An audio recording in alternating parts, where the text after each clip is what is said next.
नमस्कार दोस्तों, एग्जामोफोबिया के यूट्यूब चैनल में आप सभी लोगों का स्वागत है। आज हम लोग जो है 70वीं बीपीएससी पीटी के लिए संस्कृति आईएएस के 9वें नंबर के टेस्ट पेपर पर चर्चा करेंगे। और 9वें नंबर का टेस्ट पेपर बेसिकली एक फुल लेंथ टेस्ट पेपर है और इसके तहत भी 150 क्वेश्चन हम लोग सॉल्व करने वाले हैं। साथ ही प्रत्येक जो है क्वेश्चन का एक्सप्लेनेशन भी हम लोग विस्तार से जानेंगे। ये जो है टेस्ट पेपर जो अभी चल रहे हैं, ये संस्कृति आईएएस के जो है फर्स्ट फेज के टेस्ट पेपर है, जिसमें टोटल 10 टेस्ट पेपर थे। आज 9वां टेस्ट पेपर समाप्त हो जाएगा, कल जो है 10वां समाप्त हो जाएगा। इसके पश्चात जो है हम लोग जो है संस्कृति आईएएस का सेकेंड फेज के टेस्ट पेपर लेकर आएंगे आपके सामने। वो हम लोगों ने जो है पोर्टल के माध्यम से परचेज कर लिए हैं सेकेंड फेज के टेस्ट पेपर। तो वो टेस्ट पेपर भी हम लोग क्रमबद्ध तरीके से आपके सामने प्रस्तुत करेंगे। लेकिन आज शुरू करते हैं टेस्ट नंबर 9 क्वेश्चन नंबर 1 के साथ।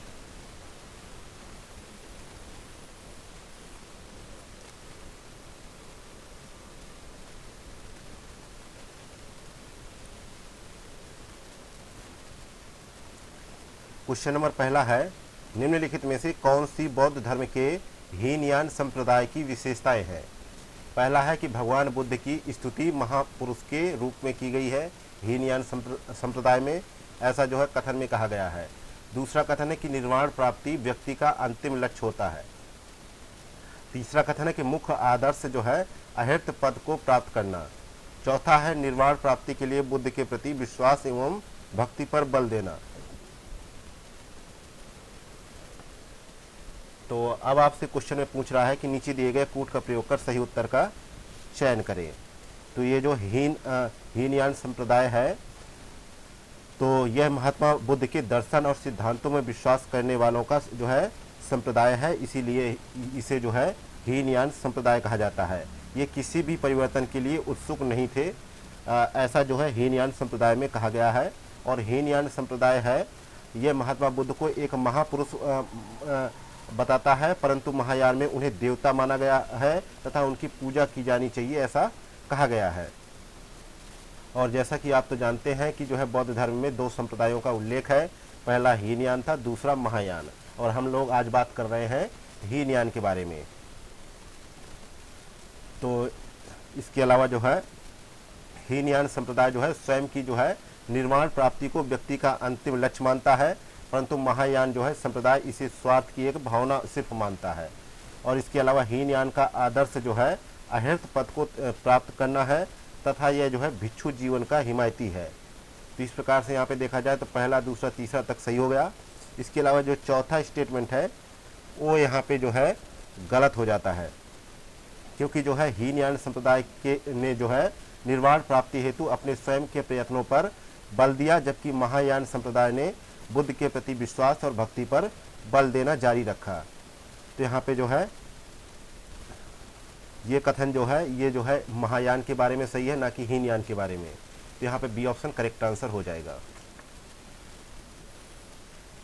नेक्स्ट है क्वेश्चन नंबर दूसरा, निम्नलिखित में से किस ग्रंथ से जो है आश्रम व्यवस्था का सर्वप्रथम उल्लेख प्राप्त होता है। तो यहाँ पे जो है पूछा गया है किस ग्रंथ के माध्यम से आश्रम व्यवस्था का जो है सर्वप्रथम उल्लेख हमें प्राप्त होता है।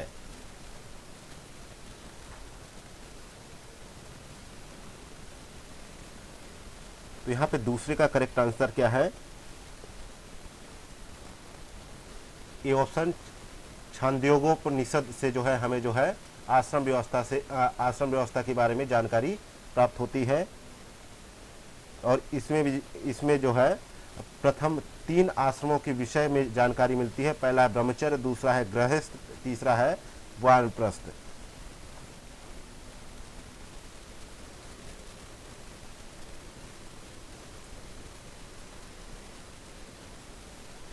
अगला देखते हैं क्वेश्चन नंबर तीसरा, सूची फर्स्ट को सूची सेकंड से सुमिलित कीजिए तथा सूचियों के नीचे दिए गए कूट का प्रयोग कर सही उत्तर का चुनाव करें। तो सूची फर्स्ट में ग्रंथ दे रखा है, सूची सेकंड में रचयिता दे रखे हैं। तो बृहत कथा के रचयिता कौन है, तो बृहत कथा के जो रचयिता हैं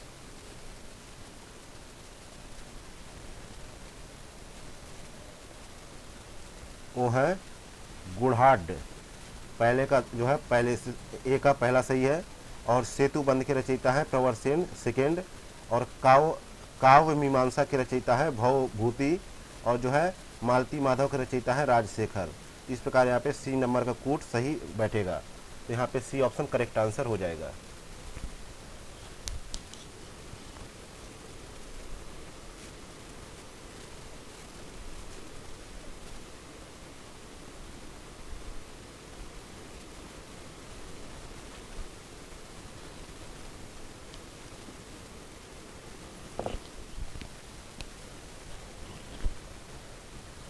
नेक्स्ट है क्वेश्चन नंबर चौथा, निम्नलिखित में से किस शासक ने जो है कुसुमपुर नामक नगर की स्थापना की थी। तो चौथे का करेक्ट आंसर है सी ऑप्शन उदयन ने जो है कुसुमपुर नामक जो है नगर की स्थापना की थी। और ये जो उदयन था ये अजात शत्रु का जो है उत्तराधिकारी पुत्र था, और वह अपने पिता के समय जो है चंपा में जो है राज्यपाल था। बाद में सरदारों की सर्वसम्मति से जो है वह राजा बना था, और यह जो है जैन धर्म का अनुयायी था, और इसने ही जो है कुसुमपुर नामक नगर की स्थापना की थी जो वर्तमान में पटना है, तथा इसे ही अपनी राजधानी उसने बनाया था। और यह नगर जो है गंगा और सोन नदी के संगम पर स्थित है। और जो उदयन था इसने जो है 33 वर्ष तक जो है शासन किया था। नेक्स्ट है क्वेश्चन नंबर 5वां, निम्नलिखित में से कौन सा भारत पर यूनानी आक्रमण का प्रभाव नहीं है। तो यहाँ पे राइट आंसर है डी ऑप्शन, खरोष्टी लिपि का प्रयोग जो है यूनानी आक्रमण का जो है प्रभाव नहीं है, क्योंकि खरोष्टी लिपि जो है एक लेखन की प्रणाली है जो मूल रूप से वर्तमान के उत्तरी पाकिस्तान में जो है 4वीं और 3री शताब्दी ईसा पूर्व के बीच जो है विकसित हुई। और खरोष्टी के जो है सबसे पहले पहचाने जाने वाले योग उदाहरण हमें गांधार यानी उत्तरी पाकिस्तान के क्षेत्र में प्राप्त होता है, जो अशोक के शिलालेखों से हमें मिलता है।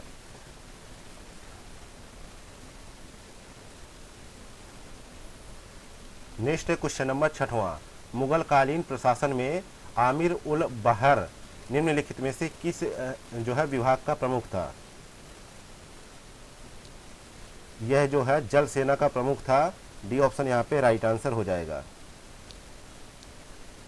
इसके अलावा जो है शाही तोपखाने का प्रधान जो होता था उसको कहा जाता था दरोगा ए तोपखाना, यानी जो है दूसरे शब्दों में कहा जाए तो मीर ए आतिश कहा जाता था। इसके अलावा दरोगा ए डाक चौकी जो है गुप्तचर और डाक विभाग का अधिकारी होता था। इसके अलावा नाजिर ए जो है बयूतात होता था, इसको जो है शाही कारखानों का अधीक्षक कहा जाता था। नेक्स्ट है क्वेश्चन नंबर 7वां, निम्नलिखित में से कौन सी विशेषताएं जो है सुहरावर्दी सिलसिले से संबंधित है। पहला है उपवास एवं जो है आत्मदमन का अस्वीकार करना। दूसरा है आध्यात्मिक जीवन हेतु गरीबी आवश्यक नहीं। तीसरा है शाही अनुदान एवं राजकीय जो है संरक्षण जो है स्वीकार।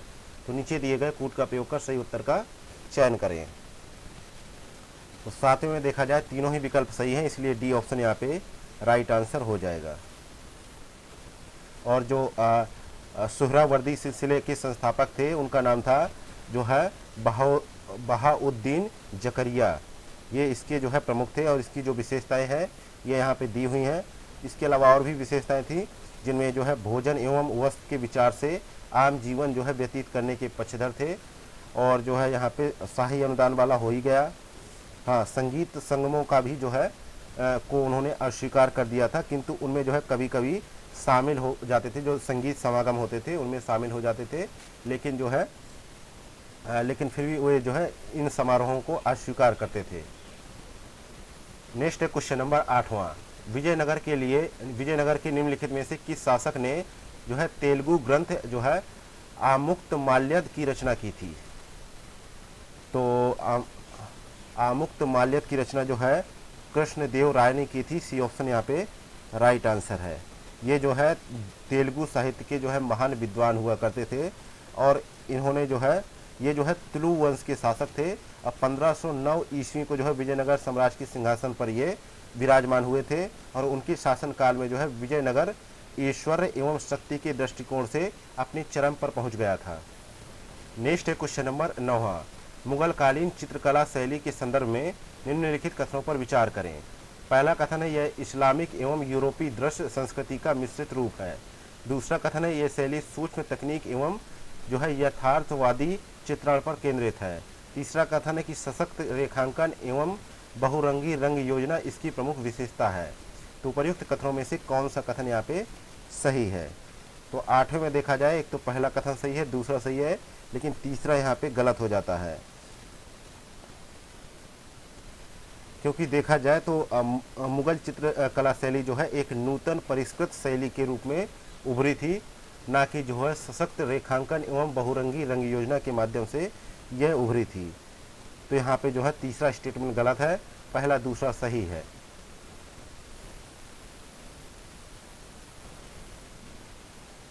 नेक्स्ट है क्वेश्चन नंबर 10वां। लिंगराज मंदिर के संदर्भ में निम्नलिखित कथनों पर विचार कीजिए। पहला कथन है यह पंचायतन शैली में निर्मित है। दूसरा कथन है यह वैष्णव एवं शैव संप्रदाय के समन्वय का प्रतीक है। तीसरा कथन है कि मंदिर की छतों पर घुड़सवार फौज की आकृतियां अलंकृत है। तो उपयुक्त कथनों में से कौन सा कथन यहाँ पे सही है? तो एक तो यहाँ पे जो है पहला कथन यहाँ पे सही नहीं है, क्योंकि जो है इस मंदिर को जो है सोमवंशी राजा ययाति केसरी द्वारा बनवाया गया था और इस मंदिर की ऊंचाई जो है 55 मीटर है और इस पर जो है बेहद शानदार नक्काशी की गई है और यह भव्य मंदिर जो है देउल शैली यानी कलिंग शैली में बना है, ना कि पंचायतन शैली में, और इसे बनाने के लिए बलुआ पत्थरों का प्रयोग किया गया है। इसलिए पहला स्टेटमेंट यहाँ पे गलत हो गया। दूसरा यहाँ पे कथन जो है सही है।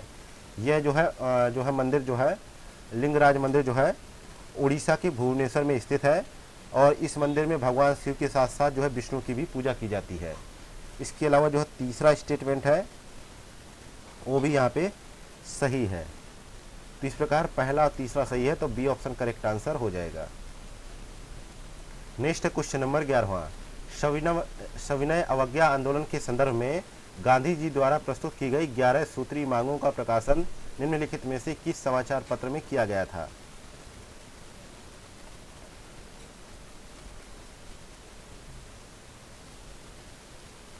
ये मांगे जो है यंग इंडिया नामक समाचार पत्र में प्रकाशित की गई थी और इन मांगों को स्वीकार या अस्वीकार करने के लिए 31 जनवरी 1930 तक का जो है समय दिया गया था और फरवरी 1930 तक जो है सरकार द्वारा इन मांगों पर कोई सकारात्मक जो है प्रतिक्रिया नहीं दी, जिसके विरोध में गांधी जी ने सविनय अवज्ञा आंदोलन प्रारंभ करने का निश्चय किया।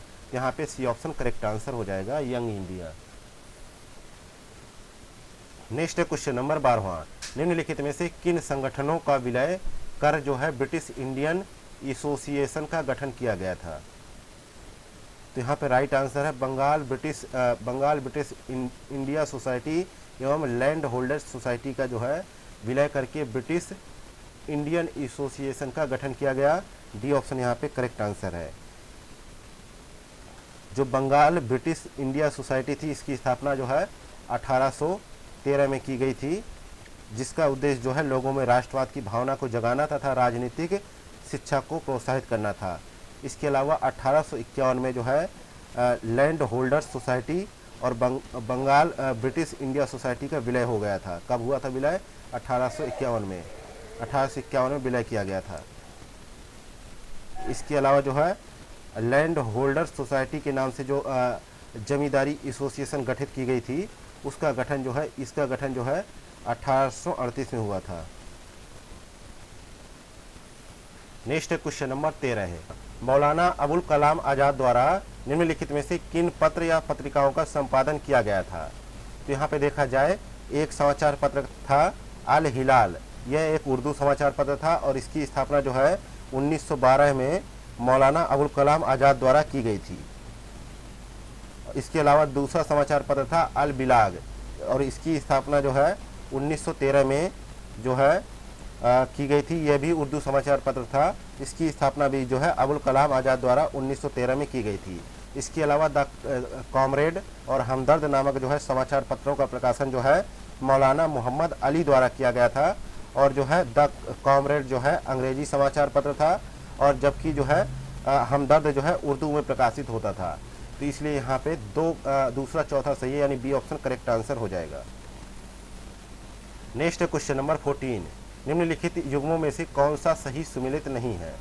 एक तरफ विद्रोह या आंदोलन है, दूसरी तरफ उनका जो है वे कब आयोजित किए गए थे उसका वर्ष दे रखा है। तो तेलंगाना आंदोलन जो है कब हुआ था, वर्ष 1940 में प्रारंभ हुआ, ये यहाँ पे सही है। यह जो है एक किसान आंदोलन था और यह जो है आंदोलन जमींदारों एवं साहूकारों की शोषण की नीति के खिलाफ जो है किया गया था। इसके अलावा पावना विद्रोह है, यह 1873 में हुआ था, यह भी सही है। और यह जमींदारों के उत्पीड़न के विरुद्ध किया गया प्रमुख किसान आंदोलन था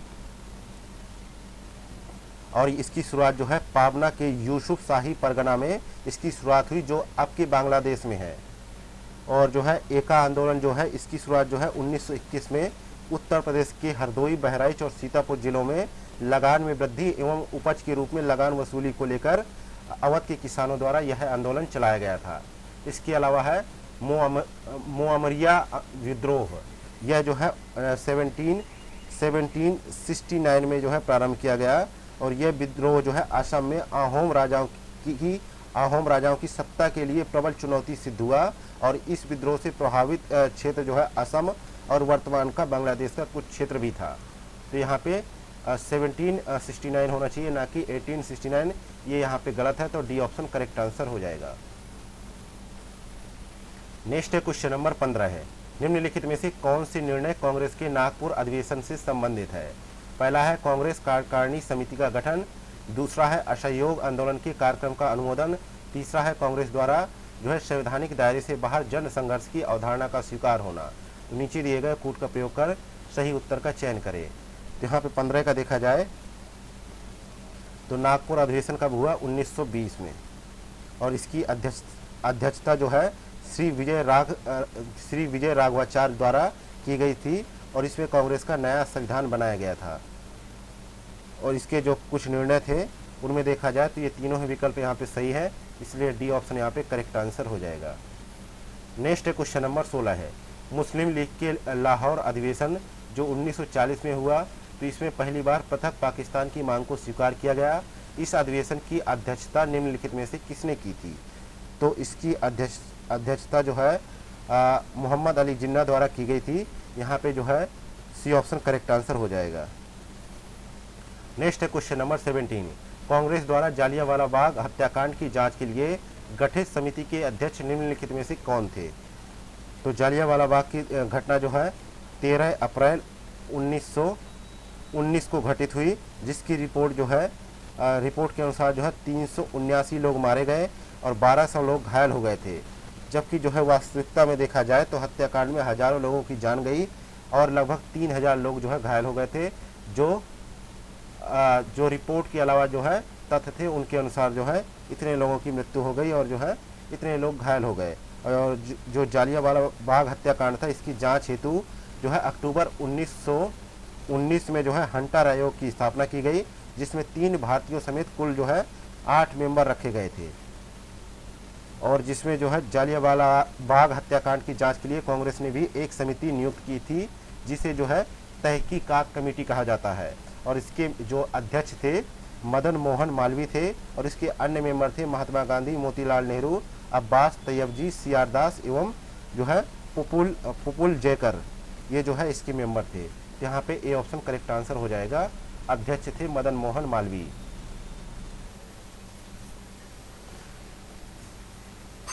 नेक्स्ट क्वेश्चन नंबर 18 है, निम्नलिखित में से कौन से प्रावधान 1833 की चार्टर्ड एक्ट से संबंधित है। पहला है प्रशासन का केंद्रीकरण, दूसरा है नियुक्तियों में योग्यता को वरीयता, तीसरा है दासता को अवैध घोषित किया गया, चौथा है गवर्नर जनरल की परिषद में कानूनी सदस्य की नियुक्ति। तो नीचे दिए गए कोड का प्रयोग कर सही उत्तर का चयन कीजिए। तो यहाँ पे देखा जाए चारों ही ऑप्शन जो है 1833 चार्टर्ड एक्ट के संदर्भ में सही है, इसलिए यहाँ पे डी ऑप्शन करेक्ट आंसर हो जाएगा।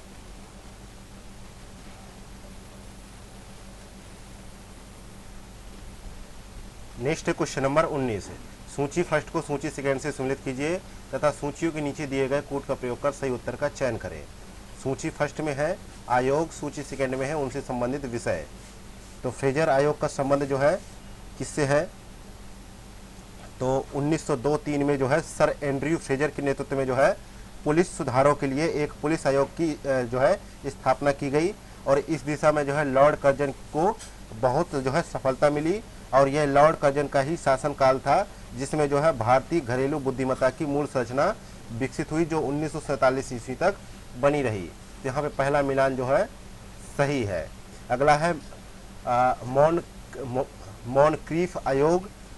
तो यह जो है 1901 में गठित आयोग है और यह जो है कर्जन द्वारा जो है लॉर्ड कर्जन द्वारा सिंचाई आयोग का गठन किया गया 1901 में, जिसके अध्यक्ष कौन हुए?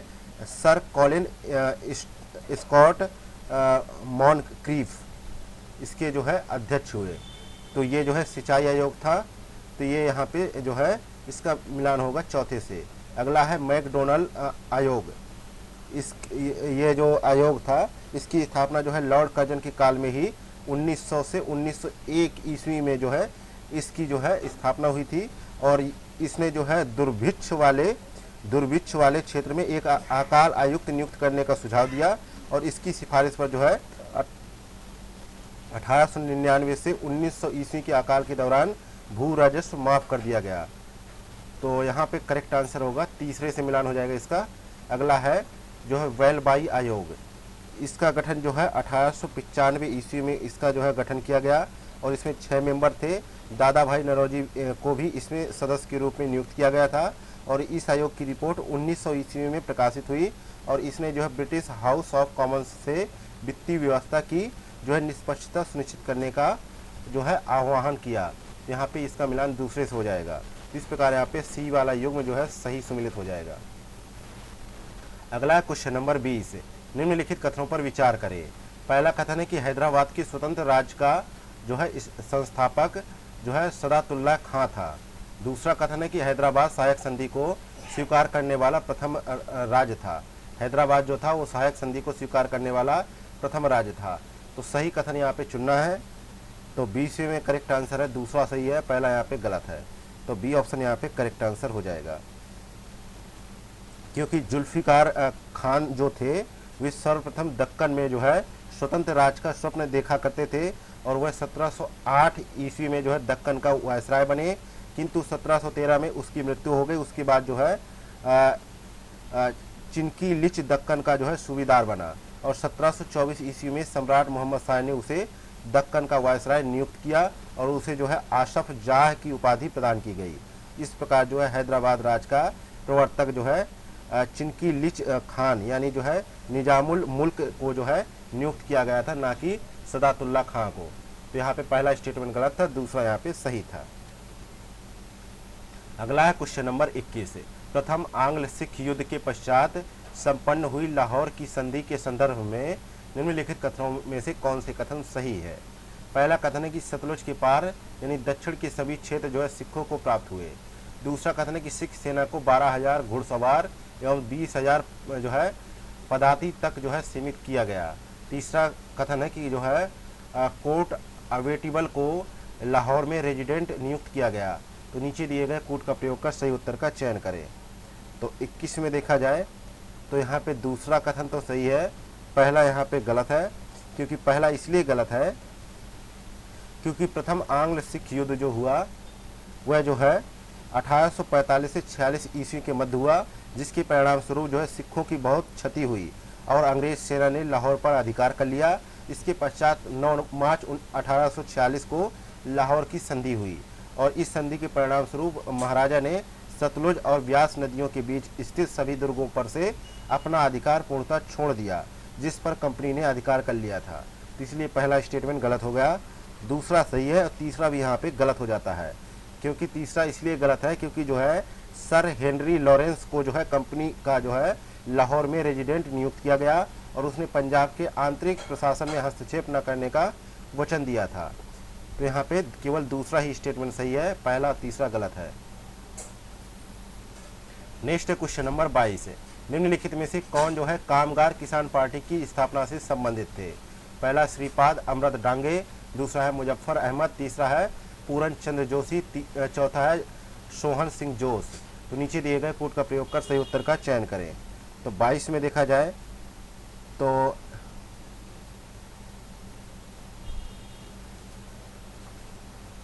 बाईस नंबर क्वेश्चन में देखा जाए तो चारों ही विकल्प यहाँ पे सही है, इसलिए डी ऑप्शन करेक्ट आंसर हो जाएगा।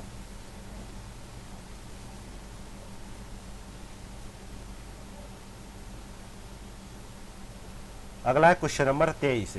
कांग्रेस समाजवादी दल के संदर्भ में निम्नलिखित कथनों पर विचार कीजिए। पहला कथन है यह कांग्रेस का जो है प्रतिद्वंदी राजनीतिक जो है संगठन था।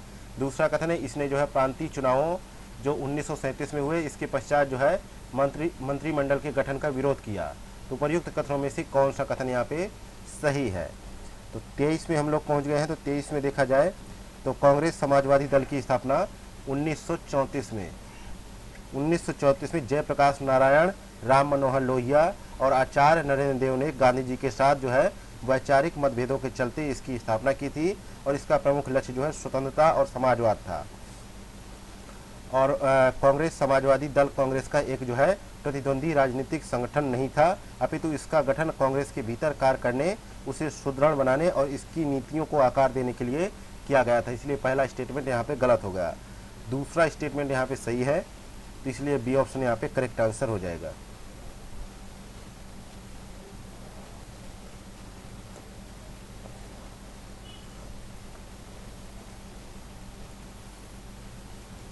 नेक्स्ट क्वेश्चन नंबर 24 है। निम्नलिखित में से कौन से कार्य जो है लॉर्ड रिपन के कार्यकाल से संबंधित है? पहला, भारतीय भाषा समाचार पत्र अधिनियम को रद्द करना। दूसरा है प्रथम फैक्ट्री अधिनियम को पारित करना। तीसरा है भारतीय सशस्त्र अधिनियम बनाना। चौथा है सिविल सेवा परीक्षा में आयु 21 वर्ष से कम करके 19 वर्ष करना। तो नीचे दिए गए कूट का प्रयोग कर सही उत्तर का चुनाव कीजिए। तो यहाँ पे लॉर्ड रिपन के संदर्भ में पूछा जा रहा है। तो लॉर्ड रिपन का जन्म जो है 1827 में हुआ और भारत का वायसराय बनने से पूर्व उन्होंने 1866 से 68 ईस्वी तक भारत के सचिव के रूप में भी उन्होंने कार्य किया था। और वह एक जो है उदारवादी और जो है एक दृष्टिकोण वाला जो है व्यक्ति था। वह भारत के जो है प्रति जो है कर्तव्य की भावना से प्रेरित होकर भारत आया था और उसने जो प्रमुख कार्य किए उसमें देखा जाए तो एक तो पहला ऑप्शन सही है, दूसरा ऑप्शन भी सही है, लेकिन तीसरा और चौथा यहाँ पे गलत है। तीसरा और चौथा यहाँ पे गलत है क्योंकि भारतीय शास्त्र अधिनियम 1878 जो है लॉर्ड लिटन के कार्यकाल में पारित हुआ था तथा उन्हीं के काल में जो है सिविल सेवा परीक्षा की आयु 21 वर्ष से घटाकर 19 वर्ष कर दी गई थी। तो यहाँ पे दो स्टेटमेंट जो है लॉर्ड लिटन के कार्यकाल के हैं और ये दो स्टेटमेंट जो है लॉर्ड रिपन के कार्यकाल के हैं। तो लॉर्ड रिपन के संदर्भ में जो है दो स्टेटमेंट सही हैं, पहला और दूसरा।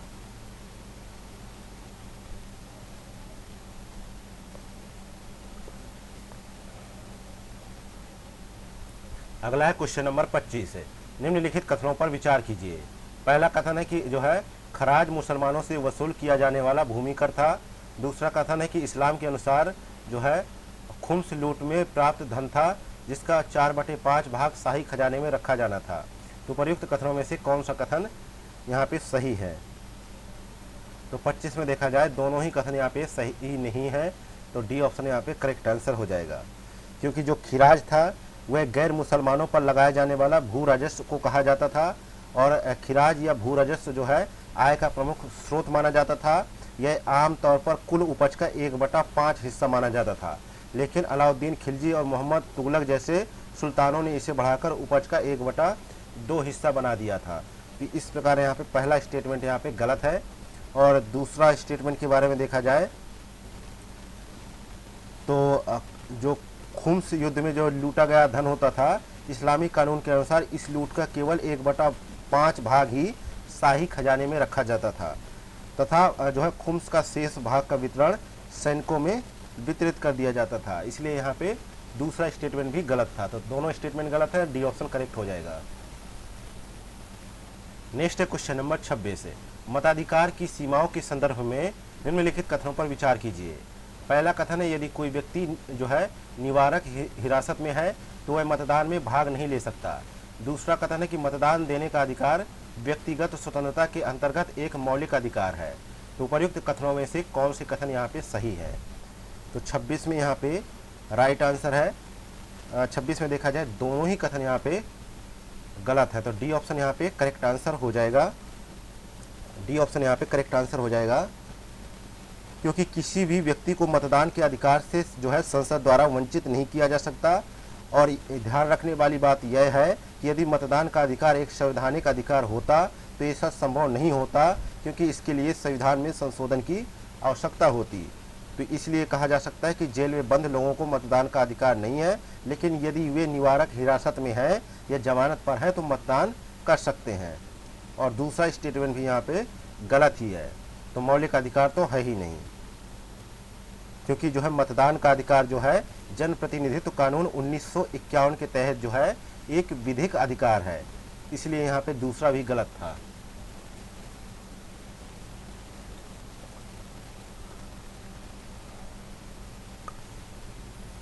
नेक्स्ट है क्वेश्चन नंबर 27 है, संविधान की प्रस्तावना के संदर्भ में निम्नलिखित कथनों पर विचार कीजिए। पहला कथन है कि प्रस्तावना को समृद्ध या प्रतिबंधित नहीं किया जा सकता। दूसरा कथन है ये संविधान के प्रावधानों द्वारा सरकार को दी गई शक्तियों का स्रोत है। तो प्रयुक्त कथनों में से कौन सा कथन यहाँ पे सही है? तो 27 में हम लोग पहुँच गए हैं। तो 27 में देखा जाए तो यहाँ पे भी दोनों ही कथन गलत है, दोनों ही कथन गलत हैं, इसलिए डी ऑप्शन यहाँ पे करेक्ट आंसर हो जाएगा। पहला कथन इसलिए गलत है क्योंकि आपने देखा होगा कि केशवानंद भारती मामला हुआ था 1973 में, उसमें जो है सर्वोच्च न्यायालय ने निर्णय दिया कि प्रस्तावना में संशोधन नहीं किया जा सकता, और यदि इसका जो है संक्षिप्तीकरण किया जा रहा हो तब जो है संवैधानिक संशोधन नहीं किया जा सकता। अर्थात प्रस्तावना को समृद्ध किया जा सकता है लेकिन प्रतिबंधित नहीं किया जा सकता। तो यहाँ पे दोनों के लिए किया गया कि समृद्ध या प्रतिबंधित नहीं किया जा सकता, तो इसलिए पहला स्टेटमेंट यहाँ पे गलत हो गया। इसके अलावा दूसरा स्टेटमेंट है कि प्रस्तावना जो है संविधान के प्रावधानों द्वारा सरकार को दी गई शक्तियों का स्रोत नहीं है। इस प्रकार की शक्तियाँ संविधान में जो है संविदिष्ट एवं अंतर्निहित करके प्रदान की गई हैं। तो यहाँ पे दूसरा स्टेटमेंट भी गलत हो जाता है।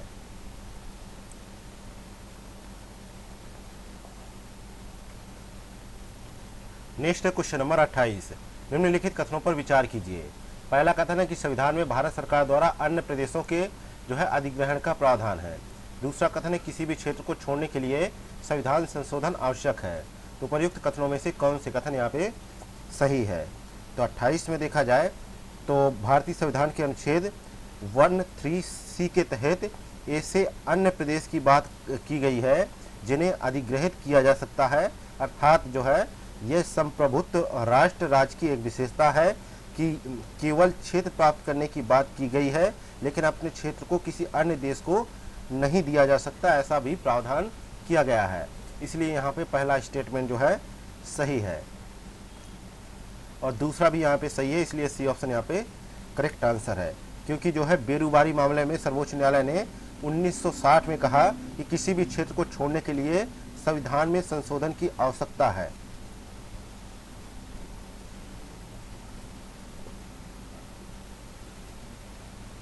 नेक्स्ट है क्वेश्चन नंबर 29 है, मंत्री परिषद की शक्तियों के संदर्भ में निम्नलिखित कथनों पर विचार कीजिए। पहला कथन है कि राष्ट्रपति मंत्रिपरिषद की सलाह को पुनर्विचार के लिए एक बार वापस कर सकता है। दूसरा कथन है कि राज्यपाल विधानसभा द्वारा पारित विधेयक को पुनर्विचार हेतु नहीं लौटा सकता है। तो उपयुक्त कथनों में से कौन सा कथन यहाँ पे सही है? तो 29 में देखा जाए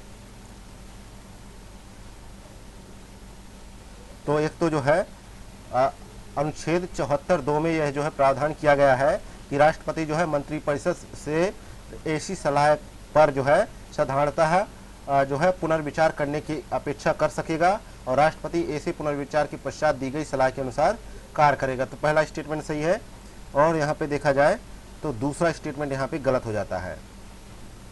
तो इस प्रकार यहाँ पे ए ऑप्शन करेक्ट हो जाएगा, बी ऑप्शन गलत हो जाएगा। मतलब कि जो है पहला स्टेटमेंट सही है, दूसरा गलत है। नेक्स्ट है क्वेश्चन नंबर 30 है, किस संविधान संशोधन के तहत सहकारी समितियों को मौलिक अधिकार के रूप में मान्यता दी गई? तो यह संशोधन था 97वां 2011 में इसको किया गया और अनुच्छेद 19(1)(c) में लोगों के अधिकारों को मान्यता प्रदान करने के लिए सहकारी समितियों को एक मौलिक अधिकार के रूप में मान्यता दी गई। यहाँ पे बी ऑप्शन करेक्ट आंसर हो जाएगा।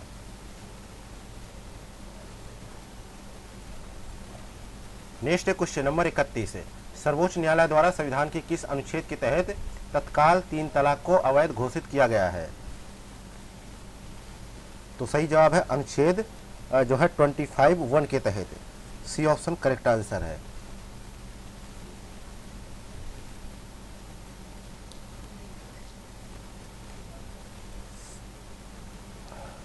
और इसको 2019 में जो है संशोधित किया गया। और हालांकि सर्वोच्च न्यायालय ने जो है सायरा बानो बनाम भारत संघवाद 2017 में 5 जजों की बेंच ने यह बहुमत से फैसला सुनाया कि मुसलमानों के बीच जो है तत्काल 3 तलाक व्यवस्था को संविधान के अनुच्छेद 25(1) का संरक्षण नहीं मिलेगा। तो इसलिए जो है भारत सरकार ने इसी जो है जजमेंट को जो है आधार मानकर 2019 में संसद में मुस्लिम महिलाओं पर विवाह पर अधिकारों का संरक्षण अधिनियम 2019 को पारित किया था। नेक्स्ट है क्वेश्चन नंबर 32 से, निम्नलिखित में से किन योजनाओं को संविधान के अनुच्छेद 41 के तहत लागू किया गया है? पहला मनरेगा, दूसरा पीएम किसान, तीसरा पोषण अभियान, चौथा पीएम कुसुम। तो नीचे दिए गए कूट का प्रयोग कर सही उत्तर का चयन करें।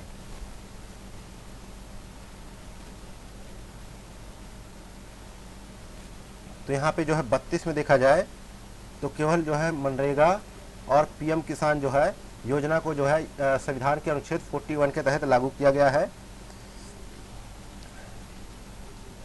और जो है मातृत्व लाभ संशोधन अधिनियम 2017 के तहत जो है 41 अनुच्छेद और न्यूनतम मजदूरी के लिए मजदूरी संहिता 2019 अनुच्छेद 43 ये जो है पालन करते हैं इसका।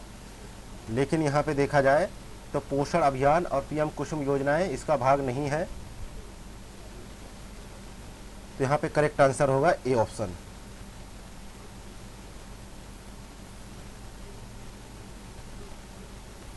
नेक्स्ट क्वेश्चन नंबर 33 है, राष्ट्रपति के निर्वाचन के संबंध में निम्नलिखित कथनों पर विचार कीजिए। पहला कथन है कि निलंबित विधानसभा के निर्वाचित सदस्य निर्वाचन में भाग नहीं ले सकते। दूसरा कथन है कि राष्ट्रपति के निर्वाचन में ईवीएम मशीन का प्रयोग नहीं किया जा सकता। तो उपर्युक्त कथनों में से कौन सा कथन यहाँ पे सही है?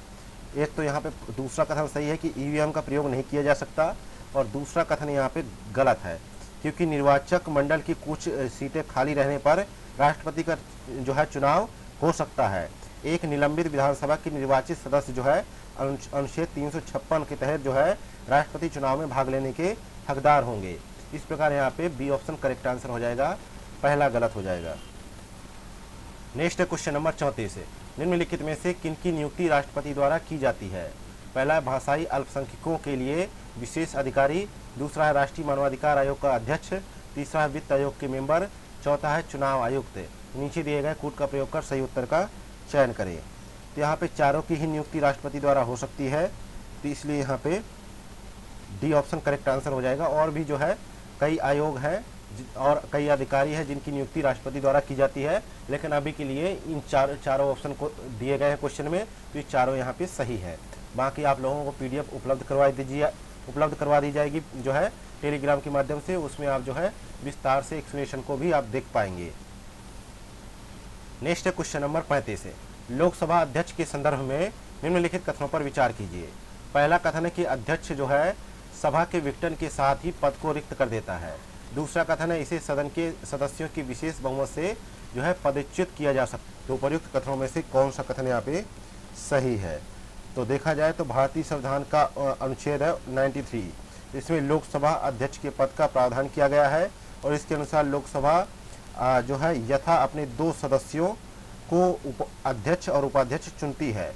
जब अध्यक्ष का पद रिक्त हो तो उपाध्यक्ष का पद भी जो है रिक्त है, तो लोकसभा का जो है ऐसा सदस्य जिसको राष्ट्रपति इस प्रयोजन के लिए नियुक्त करे उस पद वह जो है उस पद के कर्तव्यों का पालन करेगा। यदि जो है दोनों ही जो है अपने पद पे उपलब्ध नहीं है, अध्यक्ष और उपाध्यक्ष, तो राष्ट्रपति एक व्यक्ति को नियुक्त करता है, वही अपने जो है इन कर्तव्यों का पालन करेगा।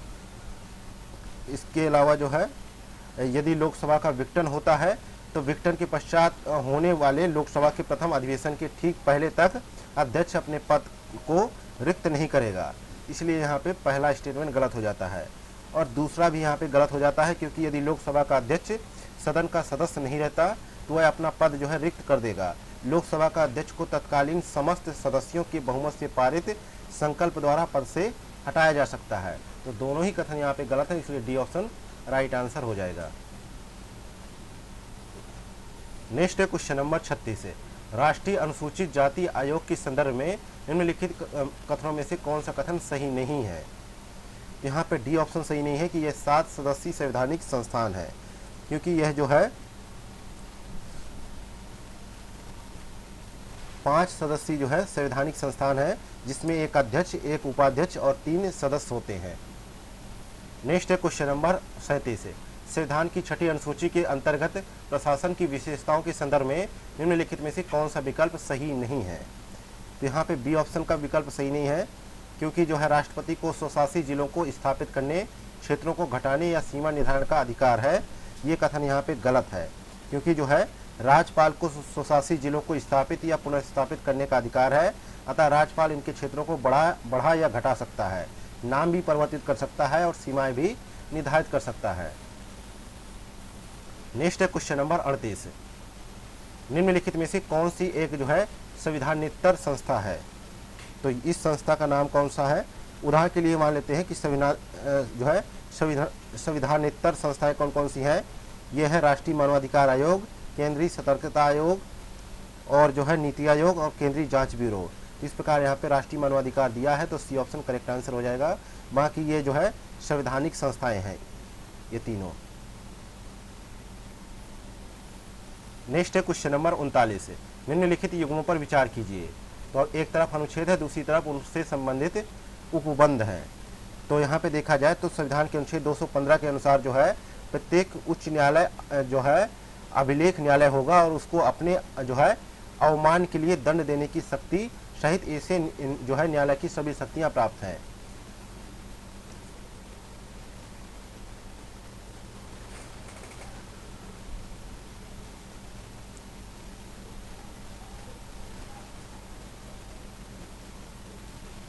तो यहाँ पे ये सही हो गया। अगला है अनुच्छेद 222 के अनुसार राष्ट्रपति किसी न्यायाधीश का एक उच्च न्यायालय से दूसरे उच्च न्यायालय को जो है अंतरण कर सकेगा। ये यहाँ पे गलत है। अगला है अनुच्छेद 226 में इस संबंध में प्रावधान है कि उच्च न्यायालयों को जो है नागरिकों के मौलिक अधिकारों के प्रवर्तन अथवा किसी अन्य उद्देश्य के लिए सभी प्रकार के रिट जारी करने का जो है प्रावधान करता है। यहाँ किसी अन्य उद्देश्य का अर्थ किसी समान कानूनी अधिकार के प्रवर्तन से है, तो ये यहाँ पे सही है। अगला है अनुच्छेद 233, इसके अनुसार किसी राज्य में जिला न्यायाधीश नियुक्त होने वाले व्यक्ति की नियुक्ति तथा जिला न्यायाधीश की पद स्थापना और प्रोन्नति उस राज्य का राज्यपाल ऐसे राज्य के संबंध में अधिकारिता का प्रयोग करने वाले उच्च न्यायालय से परामर्श करके ही करेगा। तो यहाँ पे जिला न्यायाधीशों की नियुक्ति से संबंधित है, ये भी यहाँ पे सही है। तो सही के लिए पूछा गया है तो 3 युग्म सही सम्मिलित है, पहला, तीसरा और चौथा, दूसरा यहाँ पे गलत है। नेक्स्ट है क्वेश्चन नंबर 40 है, निम्नलिखित में से किस वाद में उच्चतम न्यायालय ने यह सुनिश्चित किया कि संविधान की 9वीं अनुसूची में शामिल विषय या अधिनियम न्यायिक समीक्षा से पूर्णतः परे नहीं है।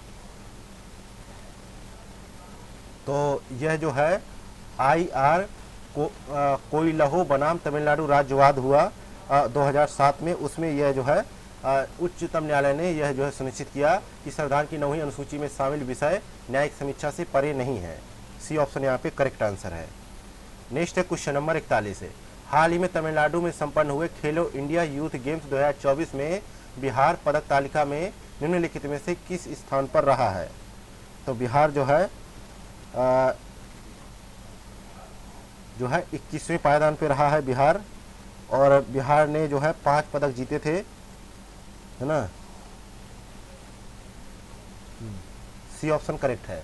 नेक्स्ट है क्वेश्चन नंबर 42 है, मिथिला स्वर्णिम समिट 2024 का आयोजन बिहार के निम्नलिखित में से किस जिले में किया गया। तो इसका आयोजन जो है मधुबनी जिले में किया गया। तो यहाँ पे करेक्ट आंसर है बी ऑप्शन।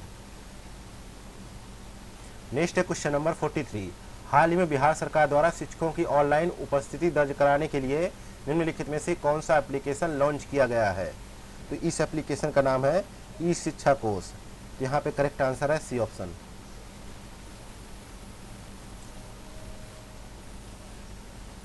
नेक्स्ट है क्वेश्चन नंबर 44 है, हाल ही में बिहार के निम्नलिखित में से किस जनपद में जो है गजना महोत्सव का आयोजन किया गया।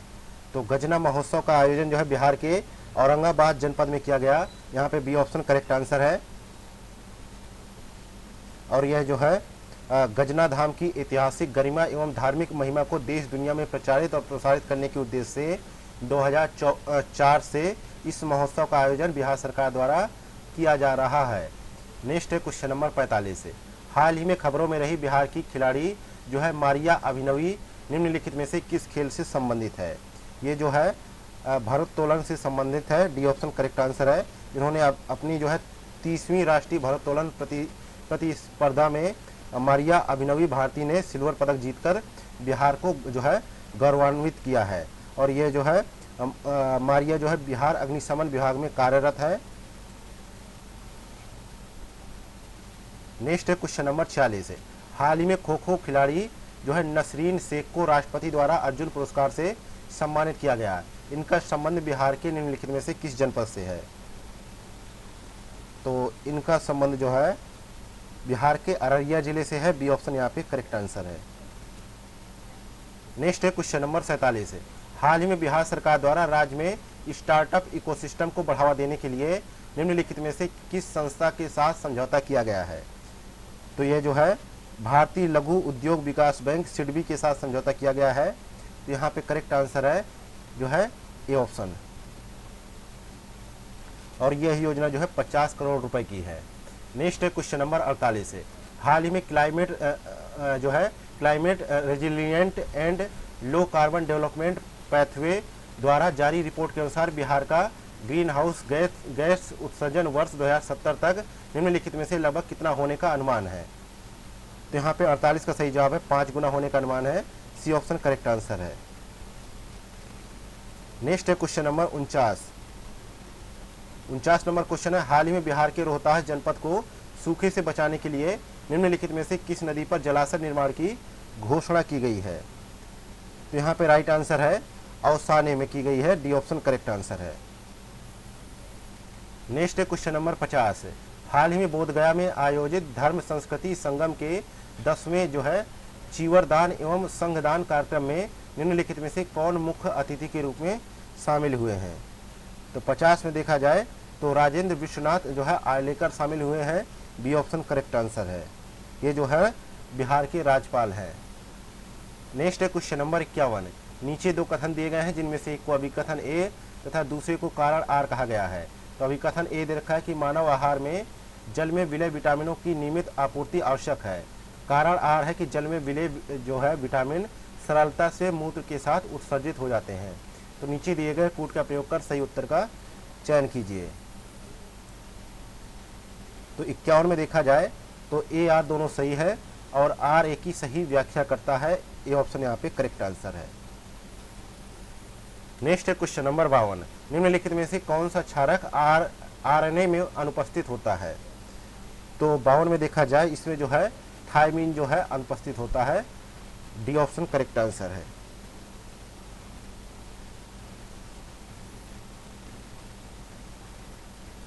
डीएनए में जो है क्षारक होते हैं जिसमें जो है एडेनिन, ग्वानिन, साइटोसिन और थायमीन होते हैं। लेकिन थायमीन होते हैं डीएनए में, है ना। और आरएनए में जो है 3 क्षारक होते हैं, एडेनिन, ग्वानिन और साइटोसिन, लेकिन इसमें थायमीन नहीं होता है। नेक्स्ट है क्वेश्चन नंबर 53, निम्नलिखित में से कौन से जो है भाप अंगार गैस के घटक हैं? तो ये है भाप अंगार गैस के घटक हैं कार्बन मोनोऑक्साइड और हाइड्रोजन। ए ऑप्शन यहाँ पे करेक्ट आंसर है। इनमें जो है अशुद्धियों के रूप में कार्बन डाइऑक्साइड, नाइट्रोजन एवं जलवाष्प भी उपस्थित होते हैं। इसे लाल तत्व कोक के ऊपर जलवाष्प की धारा प्रवाहित करके बनाया जाता है। नेक्स्ट है क्वेश्चन नंबर 54, निम्नलिखित कथनों पर विचार करें। पहला कथन है कि ध्वनि की चाल जो है ठोस में सर्वाधिक एवं द्रव में न्यूनतम होती है। और दूसरा कथन है कि किसी माध्यम में ध्वनि की चाल जो है माध्यम के ताप पर निर्भर करती है। तीसरा कथन है कि ध्वनि के परावर्तन के कारण जो है स्टेथोस्कोप द्वारा हृदय की धड़कन डॉक्टर को सुनाई देती है। तो 54 में देखा जाए तो 54 में क्या है? पहला कथन यहाँ पे गलत है। क्योंकि गैसों के सापेक्ष द्रवों में जो है प्रत्यास्था अधिक होती है तथा ठोसों में सबसे अधिक होती है। यही कारण है कि द्रवों में ध्वनि की चाल गैसों की अपेक्षा अधिक और ठोसों में सबसे अधिक होती है। तो यहाँ पे पहला स्टेटमेंट गलत हो गया, दूसरा और तीसरा यहाँ पे सही है। तो इस प्रकार यहाँ पे सी ऑप्शन करेक्ट आंसर हो जाएगा। नेक्स्ट है क्वेश्चन नंबर 55। निम्नलिखित घटनाओं पर विचार कीजिए। पहला, रेगिस्तान में जो है मरीचिका, दूसरा है तारों का जो है टिमटिमाना, तीसरा है द्रव में अंशतः डूबी हुई छड़ का टेढ़ा दिखाई देना, चौथा है पानी में हवा के बुलबुले का चमकना। तो उपयुक्त में से कौन सी घटनाएं प्रकाश के अपवर्तन का परिणाम है? तो 55 में देखा जाए तो यहाँ पे जो है दूसरा और तीसरा सही है, लेकिन पहला और चौथा यहाँ पे गलत हो जाता है। तो यहाँ पे बी ऑप्शन करेक्ट आंसर हो जाएगा। प्रकाश के अपवर्तन के कारण होने वाली घटनाएं होती हैं कि रातों में जो है रातों के समय तारों का टिमटिमाना दिखाई देता है और द्रव में अंशतः डूबी हुई छड़ का टेढ़ा दिखाई देना, यह जो है प्रकाश के जो है अपवर्तन के कारण दिखाई देता है। नेक्स्ट है क्वेश्चन नंबर 56। निम्नलिखित में से किस गुण के कारण जो है खतरे का संकेत देने के लिए लाल रंग का प्रयोग किया जाता है? तो लाल रंग का प्रयोग क्यों किया जाता है? क्योंकि जब प्रकाश किसी ऐसे माध्यम से गुजरता है जिसमें धूल तथा अन्य पदार्थों के अत्यंत जो है सूक्ष्म कण विद्यमान होते हैं, तो उनके माध्यम से प्रकाश सभी दिशाओं में प्रसारित हो जाता है। इसी घटना को जो है प्रकाश का प्रकीर्णन कहा जाता है और प्रकाश के प्रकीर्णन के कारण ही जो है हमें ये जो है खतरे के संकेत के रूप में हम लाल रंग का प्रयोग करते हैं, क्योंकि इसका प्रकीर्णन जो है सबसे कम होता है। तो यहाँ पे जो है बी ऑप्शन करेक्ट आंसर हो जाएगा।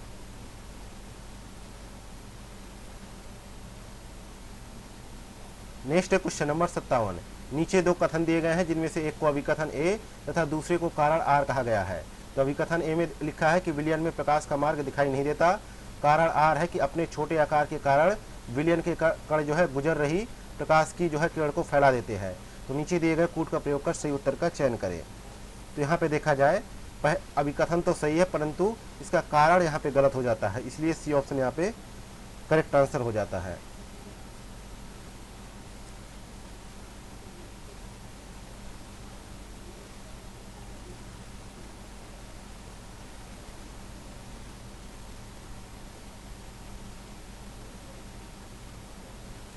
क्योंकि देखा जाए तो विलयन का एक गुण ये है कि विलयन के कण जो है व्यास में अत्यधिक छोटे होते हैं, इसलिए वे आंख से नहीं देखे जा सकते और विलयन के कण जो है अपने छोटे आकार के कारण जो है गुजर रही प्रकाश की किरण को नहीं फैलाते, इसलिए विलयन में प्रकाश का मार्ग दिखाई नहीं देता है। जबकि यहाँ पे लिखा है कि प्रकाश की किरण को फैला देते, जबकि ऐसा कुछ नहीं होता है। नेक्स्ट है क्वेश्चन नंबर 58। जल की कठोरता स्थायी या अस्थायी प्रकार की हो सकती है। निम्नलिखित में से कौन से जल की स्थायी कठोरता का कारण है? ठीक है, तो जल की स्थायी कठोरता का कारण है जो है कैल्शियम एवं मैग्नीशियम के सल्फेट। बी ऑप्शन यहाँ पे करेक्ट आंसर है। नेक्स्ट है क्वेश्चन नंबर 59। निम्नलिखित में से किसका प्रयोग चूहा विष के रूप में किया जाता है? चूहे के विष के रूप में जिंक फॉस्फाइड जस्ता का प्रयोग जो है किया जाता है और जस्ता का यौगिक है जिंक फॉस्फाइड। ए ऑप्शन यहाँ पे करेक्ट आंसर है। और जस्ता प्रकृति में जो मुक्त अवस्था में नहीं पाया जाता, इसका निष्कर्षण जो है मुक्तः इसके सल्फाइड अयस्क जिंक ब्लेंड द्वारा किया जाता है और जस्ते का प्रयोग लोहे को जंग से बचाने के लिए किया जाता है। इसके साथ पीतल, कांसा और जर्मन सिल्वर आदि मिश्र धातुओं को बढ़ाने के लिए भी इसका प्रयोग किया जाता है। नेक्स्ट है क्वेश्चन नंबर 60। 60 नंबर क्वेश्चन है निम्नलिखित युग्मों पर विचार कीजिए। एक तरफ अम्ल है, दूसरी तरफ स्रोत है। तो फॉर्मिक अम्ल किसमें पाया जाता है? तो टमाटर में जो है ऑक्जेलिक अम्ल पाया जाता है। टमाटर में ऑक्जेलिक अम्ल पाया जाता है।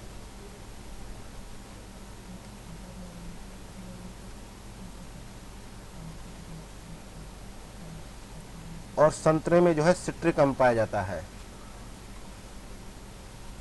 ये सही है, ये यहाँ पे गलत है। अगला है टार्कट्रिक अम्ल जो है अंगूर में पाया जाता है, ये भी सही है।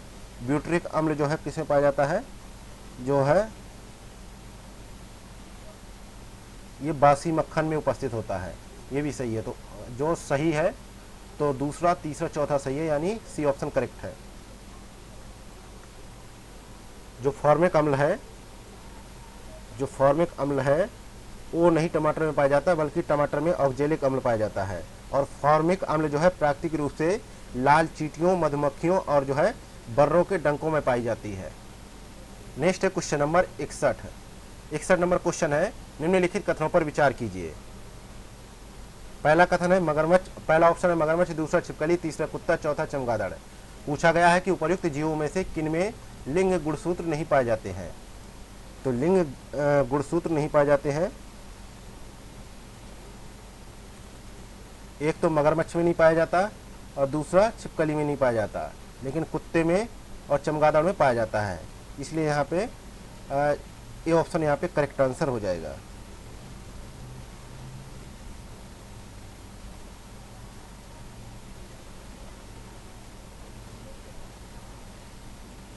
क्योंकि कुछ जीव जो है पूर्ण रूप से जो है पर्यावरण पर जो है निर्भर होते हैं, इसलिए जो है सरीसृप जैसे कि छिपकली और मगरमच्छ में जो है लिंग निर्धारण जो है निषेचित अंडे की जो है ऊष्मायन ताप पर निर्भर करता है कि संतति नर होगी या मादा।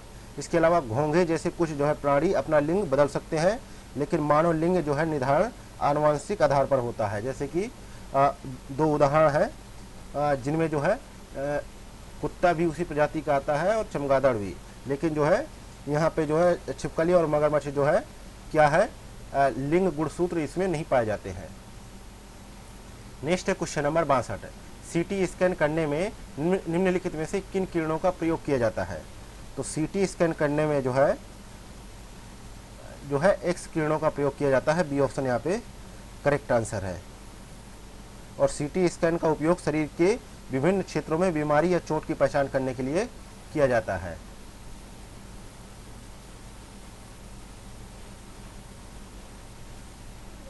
नेक्स्ट है क्वेश्चन नंबर 63। जंतु विज्ञान की निम्नलिखित में से किस शाखा के अंतर्गत कीट पतंगों का अध्ययन किया जाता है। तो 63 में देखा जाए जो है इंटोमोलॉजी के तहत किया जाता है कीट पतंगों का अध्ययन। यहाँ पे जो है डी ऑप्शन करेक्ट आंसर है।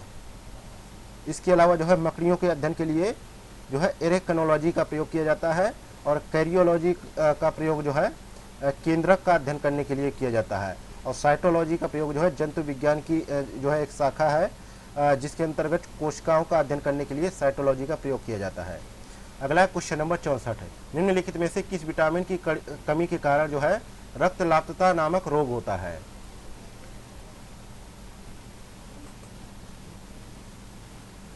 तो यहाँ पे 64 में देखा जाए करेक्ट आंसर होगा डी ऑप्शन विटामिन B12 के कारण। डी ऑप्शन यहाँ पे करेक्ट आंसर है।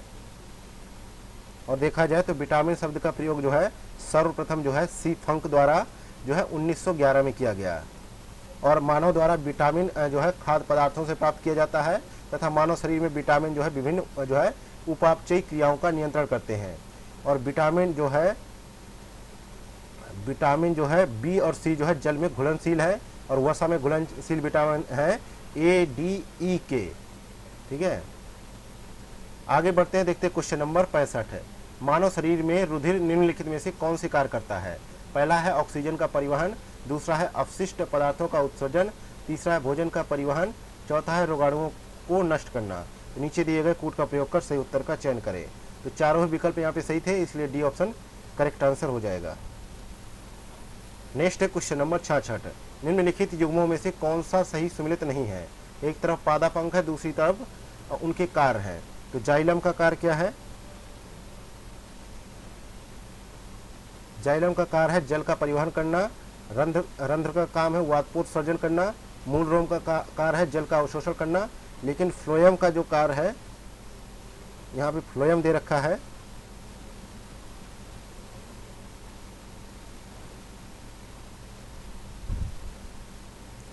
तो फ्लोएम होता है जो जिसके तहत देखा जाए तो पत्तियां भोजन का संश्लेषण करती हैं, और इस भोजन को जो है पौधों के सभी भागों में ले जाने का कार्य एक जो है संवहन ऊतक करते हैं। इन्हें जो है फ्लोएम कहा जाता है। लेकिन यहाँ पे प्रकाश संश्लेषण का जिक्र नहीं है, तो यहाँ जो है प्रकाश संश्लेषण का यहाँ पे कोई सा भी कार्य नहीं है, तो इसलिए ये ऑप्शन यहाँ पे सही हो जाएगा।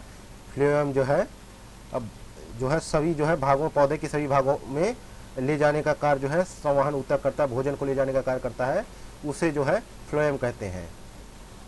Next question number 67। निम्नलिखित कथनों पर विचार करें। पहला कथन है कि अंडाशय से विकसित फल को आभासी फल कहा जाता है। दूसरा कथन है कि जो है अनिषेक जनित फल जो है बीज रहित होते हैं। तो उपर्युक्त कथनों में से कौन सा कथन यहाँ पे सही है? तो 67 में देखा जाए केवल दूसरा कथन सही है, पहला यहाँ पे गलत है। पहला यहाँ पे गलत है क्योंकि इसे जो है वास्तविक फल कहा जाता है, ना कि आभासी फल कहा जाता है, इसलिए बी ऑप्शन करेक्ट है, पहला गलत है। नेक्स्ट क्वेश्चन नंबर 68 है, पारिस्थितिकी तंत्र के कार्यों के संदर्भ में निम्नलिखित कथनों पर विचार करें। पहला कथन है यह अपना संतुलन बनाए रखने में सक्षम है। दूसरा कथन है तंत्र की कार्यात्मक जो है विशेषताओं व घटकों में जो है पारस्परिक संबंध है। तीसरा कथन है कि जो है हेट्रोट्रॉफ्स इस तंत्र में पोषक तत्वों की जो है पुनर्चक्रण में महत्वपूर्ण भूमिका निभाते हैं।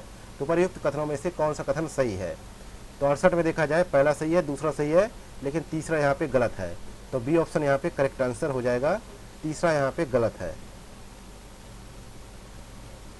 क्योंकि यहाँ पे जो है सेप्रोफाइटस जो है पोषक तत्वों के पुनर्चक्रण में महत्वपूर्ण भूमिका निभाते हैं, ना कि हेट्रोट्रॉफ्स। यहाँ पे हेट्रोट्रॉफ्स जो है गलत है, इसकी जगह होना चाहिए था सेप्रोफाइटस। नेक्स्ट क्वेश्चन नंबर 69, इकोटोन के संदर्भ में निम्नलिखित कथनों पर विचार करें।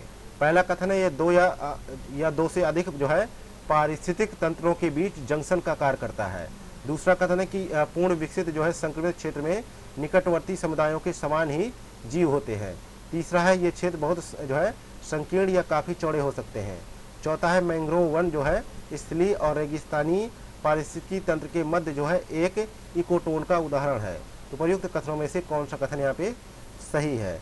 तो 69 में देखा जाए पहला सही है और तीसरा सही है, तो यहाँ पे बी ऑप्शन करेक्ट आंसर हो जाएगा। नेक्स्ट क्वेश्चन नंबर 70, निम्नलिखित में से किसे जलीय पारिस्थितिकी तंत्र का प्राथमिक उत्पादक माना जाता है? तो 70 का करेक्ट आंसर है ए ऑप्शन, शैवाल को माना जाता है। ए ऑप्शन यहाँ पे करेक्ट आंसर है।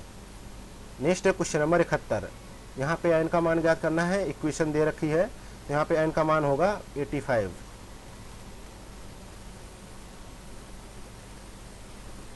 नेक्स्ट क्वेश्चन नंबर 72, एक निश्चित राशि पर 10% की दर से 10% प्रतिवर्ष की दर से 2 वर्ष के लिए चक्रवृद्धि ब्याज और साधारण ब्याज के बीच अंतर जो है 200 रुपये है। यदि चक्रवृद्धि ब्याज की स्थिति में ब्याज वार्षिक रूप से संयोजित होता है तो मूलधन की राशि क्या होगी? तो 72 का राइट आंसर है। यहाँ पे मान लेते हैं कि जो है 2 वर्ष के लिए चक्रवृद्धि ब्याज जो है 21% निकल के आएगी और 2 वर्ष के लिए ये साधारण ब्याज जो है 20% निकल के आएगा। और चक्रवृद्धि ब्याज और साधारण ब्याज में अंतर जो है 200 दे रखा है, तो 21 माइनस जो है 20 करेंगे इक्वल टू 200 करेंगे, यानी 1% इक्वल टू कितना होगा 200। तो यहाँ पे 100% करेंगे तो 20,000 आ जाएगा, यानी डी ऑप्शन करेक्ट आंसर हो जाएगा। नेक्स्ट है क्वेश्चन नंबर 73, एक व्यक्ति कार में 40 किलोमीटर प्रति घंटा की चाल से 3 घंटे जो है बाइक पर 30 किलोमीटर घंटा की चाल से 2 घंटे और ट्रेन में 80 किलोमीटर प्रति घंटा की चाल से 5 घंटे की यात्रा करता है, उसके द्वारा किस औसत गति से यात्रा की गई? तो यहाँ पे जो है 58 किलोमीटर प्रति घंटा की रफ्तार से जो है यात्रा की गई। यहाँ पे जो है डी ऑप्शन करेक्ट आंसर है। नेक्स्ट है क्वेश्चन नंबर 74, इक्वेशन दे रखी है, इसका आंसर खोजा जाए तो 52 आएगा, सी ऑप्शन करेक्ट है।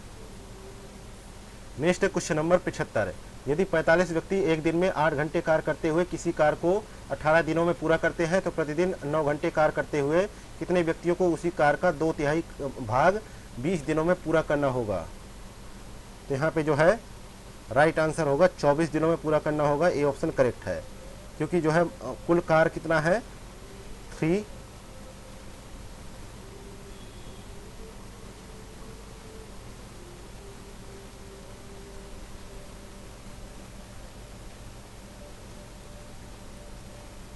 45 दिनों में एक व्यक्ति 8 घंटे कार्य करते हुए किसी कार्य को 18 दिनों में पूरा करता है, तो जो है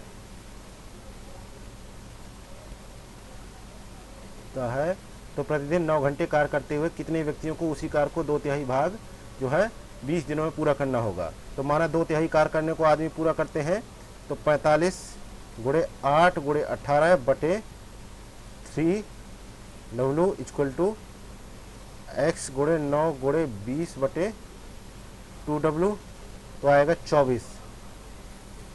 नेक्स्ट है क्वेश्चन नंबर 72। एक दुकानदार अपनी वस्तुओं पर क्रय मूल्य से 30% अधिक अंकित करता है और खरीदार को नगद खरीद पर 20% की छूट देता है, तो कितना प्रतिशत लाभ होगा? तो यहाँ पे जो है वस्तु का क्रय मूल्य कितना होगा, जो है 100x मान लेते हैं, तो वस्तु का अंकित मूल्य कितना होगा, 130x हो जाएगा। और 20% की छूट के बाद जो है वस्तु का विक्रय मूल्य आ जाएगा 104x, क्योंकि 20% की छूट दे दी। तो यहाँ पे प्रतिशत लाभ देखा जाए तो 104x minus 100x upon 100x, तो क्या आएगा, जो है 4% आ जाएगा। तो यहाँ पे ए ऑप्शन करेक्ट हो जाएगा। नेक्स्ट है क्वेश्चन नंबर 77। एक संख्या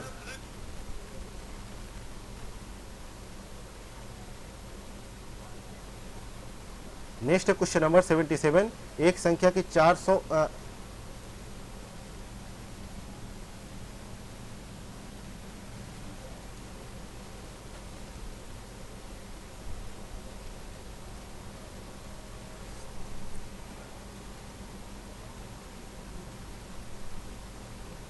नेक्स्ट है क्वेश्चन नंबर 77। एक संख्या के 40% और उसी संख्या के 33% का औसत 73 है। उस संख्या के 1/5वें और 1/4वें का औसत क्या होगा? यहाँ पे 77 में देखा जाए 45 होगा। बी ऑप्शन यहाँ पे राइट आंसर हो जाएगा। नेक्स्ट है क्वेश्चन नंबर 78। किसी कोड भाषा में यदि नेशन को जो है OCWMTT लिखते हैं और अराउंड को जो है BTRYSJ लिखते हैं, तो मेथड को इस भाषा में कैसे लिखेंगे? तो 78 का करेक्ट आंसर है सी ऑप्शन। नेक्स्ट है क्वेश्चन नंबर 79। दी गई श्रृंखला में समान पैटर्न का अनुसरण करते हुए लुप्त संख्या ज्ञात कीजिए। 37, 38, 42, 51, 67 और 92 दे रखा है। तो यहाँ पे जो है 37 में जो है प्लस करेंगे 1 का स्क्वायर तो 38 होगा, और 38 में जो है ऐसे 2 का स्क्वायर प्लस करेंगे तो 42 हो जाएगा। फिर 3 का स्क्वायर, फिर 4 का स्क्वायर, फिर 5 का स्क्वायर। तो इस प्रकार यहाँ पे 6 का स्क्वायर करेंगे तो क्या आएगा, 128 आएगा। ए ऑप्शन करेक्ट है। नेक्स्ट है क्वेश्चन नंबर 80। दिए गए विकल्पों में से लुप्त संख्या को चुनना है।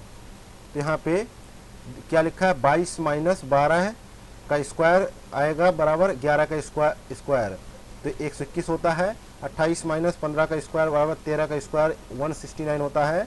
41 माइनस 36 का स्क्वायर 5 की पावर 2, तो यानी 25 आ जाएगा। तो ए ऑप्शन करेक्ट आंसर हो जाएगा। 5 का स्क्वायर करना था तो 25 आ जाएगा। अगला है क्वेश्चन नंबर 81। राष्ट्रीय औषधि शिक्षा एवं अनुसंधान संस्थान बिहार के निम्नलिखित में से किस जिले में स्थित है? तो यह बिहार के हाजीपुर में स्थित है। सी ऑप्शन करेक्ट आंसर है। इसके अलावा राष्ट्रीय लीची अनुसंधान केंद्र मुजफ्फरपुर में है, और राष्ट्रीय मखाना अनुसंधान जो है दरभंगा में है, और जो है क्षेत्रीय विकलांग संयोजित पुनर्वास केंद्र जो है पटना में है, और बिहार कृषि महाविद्यालय भागलपुर में है। नेक्स्ट है क्वेश्चन नंबर 82। निम्नलिखित युग्मों में से कौन सा सही सम्मिलित नहीं है? अभिलेखों का मिलान करना है संबंधित शासकों से, तो कौन सा सही सम्मिलित नहीं है? तो 82 में देखा जाए तो राजगीर जैन अभिलेख जो दे रखा है, ये जो है फिरोज शाह तुगलक के जो है शासनकाल का है, जबकि यहाँ पे लिखा है गयासुद्दीन तुगलक। तो ये यहाँ पे गलत है, तो बी ऑप्शन करेक्ट आंसर होगा, और ये जैन अभिलेख का उल्लेख करता है। नेक्स्ट है क्वेश्चन नंबर 83। शेर घाटी में प्रागैतिहासिक मानव के 2 चट्टानी आवास प्राप्त हुए हैं। यह बिहार के निम्नलिखित में से किस जिले में अवस्थित है? तो यहाँ पे जो है 83 को देखा जाए गया में अवस्थित है। बी ऑप्शन यहाँ पे करेक्ट आंसर है।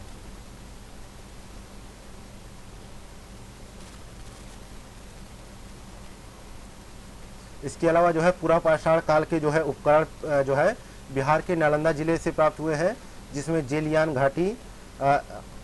घाटी और गया की पेमार घाटी, मुंगेर के जो है भीमबौद्ध तथा पैसरा, और भागलपुर के राजखोर और भालीजोर, इसके अलावा पश्चिमी चंपारण के वाल्मीकि नगर से प्राप्त हुए हैं। और इन स्थलों से जो है कुल्हाड़ी, फलक छुरी और जो है खुरचनी आदि के उपकरण प्राप्त हुए हैं। नेक्स्ट है क्वेश्चन नंबर 84। तेलहार कुंड जलप्रपात बिहार के निम्नलिखित में से किस जनपद में है? तो तेलहार कुंड जलप्रपात जो है बिहार के कैमूर जिले में है और यह प्रपात जो है दुर्गावती नदी के उद्गम के पास रोहतास पठार में स्थित है। तो यहाँ पे बी ऑप्शन करेक्ट आंसर होगा। नेक्स्ट है क्वेश्चन नंबर 85। फणींद्र नाथ घोष जिनके जो है सरकारी गवाह बनने से भगत सिंह, सुखदेव और राजगुरु को फांसी दी गई की हत्या निम्नलिखित में से किस क्रांतिकारी द्वारा की गई थी? तो फणींद्र नाथ घोष जो खुद जो है रिवोल्यूशनरी पार्टी के मेंबर थे, आगे चलकर अंग्रेजों के दबाव और लालच में आकर लाहौर षड्यंत्र केस के सरकारी गवाह बन गए और इन्हीं की गवाही पर जो है भगत सिंह, सुखदेव और राजगुरु को फांसी दी गई और घोष को विश्वासघात की सजा देने के लिए बैकुंठ शुक्ल ने 9 नवंबर 1932 को इनकी जेल में हत्या कर दी। तो यहाँ पे बैकुंठ शुक्ल सही होगा, ये ऑप्शन करेक्ट आंसर है। नेक्स्ट है क्वेश्चन नंबर 86। बिहार के अनुसूचित जाति एवं जनजाति कल्याण विभाग की स्थापना निम्नलिखित में से किस वर्ष की गई थी? तो इसकी स्थापना 20 मार्च 2007 को की गई थी। तो यहाँ पे डी ऑप्शन करेक्ट आंसर हो जाएगा। नेक्स्ट है क्वेश्चन नंबर 87। उरांव जनजाति बिहार के निम्नलिखित में से किन जिलों में निवास करती है?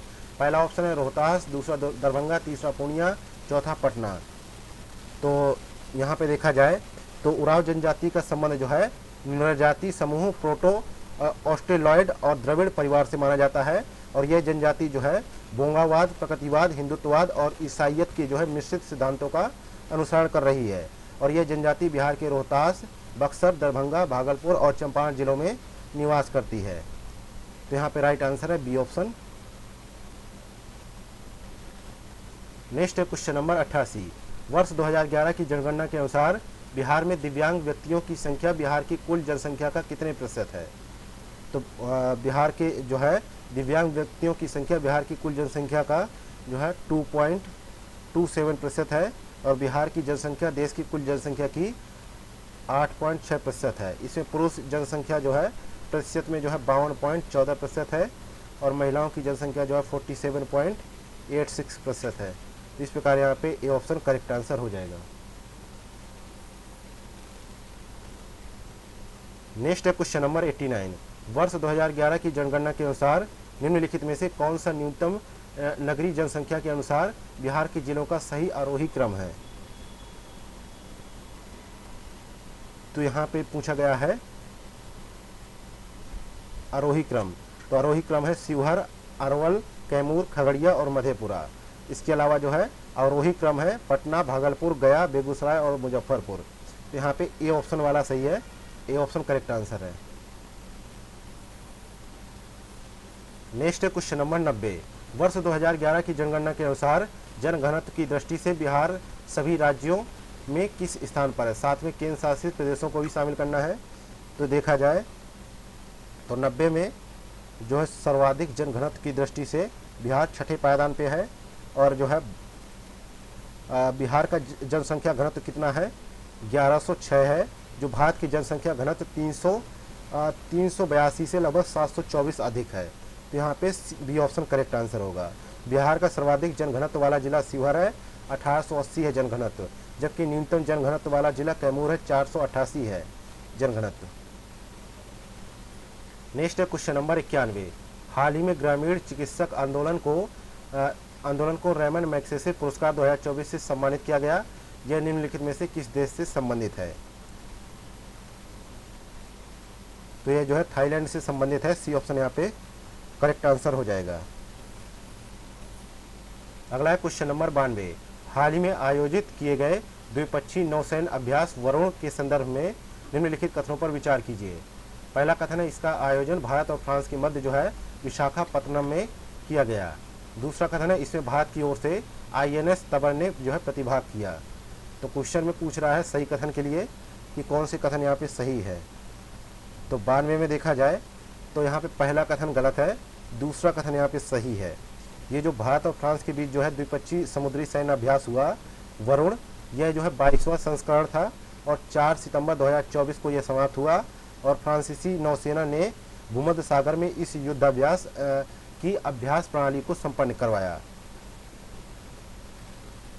तो ये जो है विशाखापत्तनम में नहीं हुआ था, जबकि ये भूमध्य सागर में संपन्न हुआ था। तो यहाँ पे पहला स्टेटमेंट गलत है, दूसरा सही है, तो बी ऑप्शन करेक्ट आंसर हो जाएगा। नेक्स्ट है क्वेश्चन नंबर 93। हाल ही में अरब सागर में आने वाले चक्रवात असना का नामकरण निम्नलिखित में से किस देश के द्वारा किया गया है? तो अरब सागर में जो है अभी जो है चक्रवात आया असना, यह जो है 1976 के बाद अगस्त में अरब सागर में आया पहला चक्रवाती तूफान है और इस चक्रवात का नाम असना पाकिस्तान द्वारा दिया गया। तो यहाँ पे ए ऑप्शन करेक्ट आंसर हो जाएगा। अगला है क्वेश्चन नंबर 94। विश्व प्रेस स्वतंत्रता सूचकांक 2024 के संदर्भ में निम्नलिखित कथनों पर विचार करें। पहला कथन है यह सूचकांक रिपोर्टर्स विदाउट बॉर्डर्स द्वारा जारी किया गया है। दूसरा कथन है इसमें भारत को 159वें स्थान पर रखा गया है। तो कौन सा कथन यहाँ पे सही है ये पूछा गया है। तो यहाँ पे देखा जाए तो दोनों ही कथन सही है, सी ऑप्शन यहाँ पे करेक्ट आंसर है।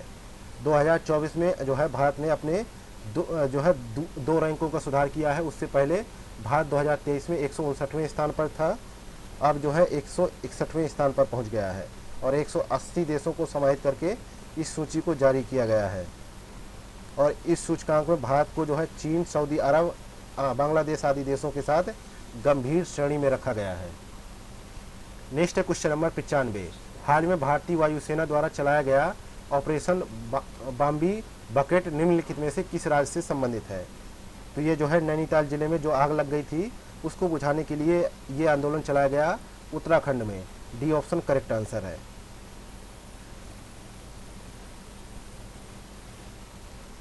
नेक्स्ट है क्वेश्चन नंबर 96।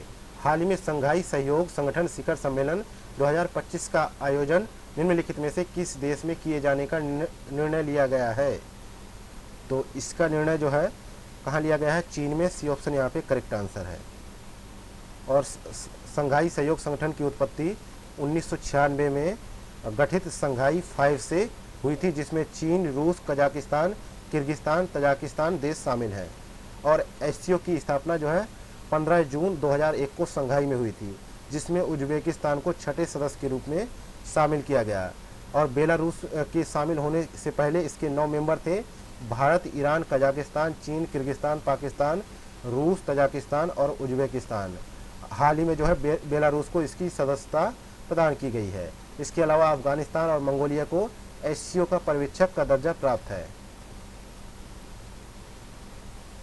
नेक्स्ट है क्वेश्चन नंबर 96।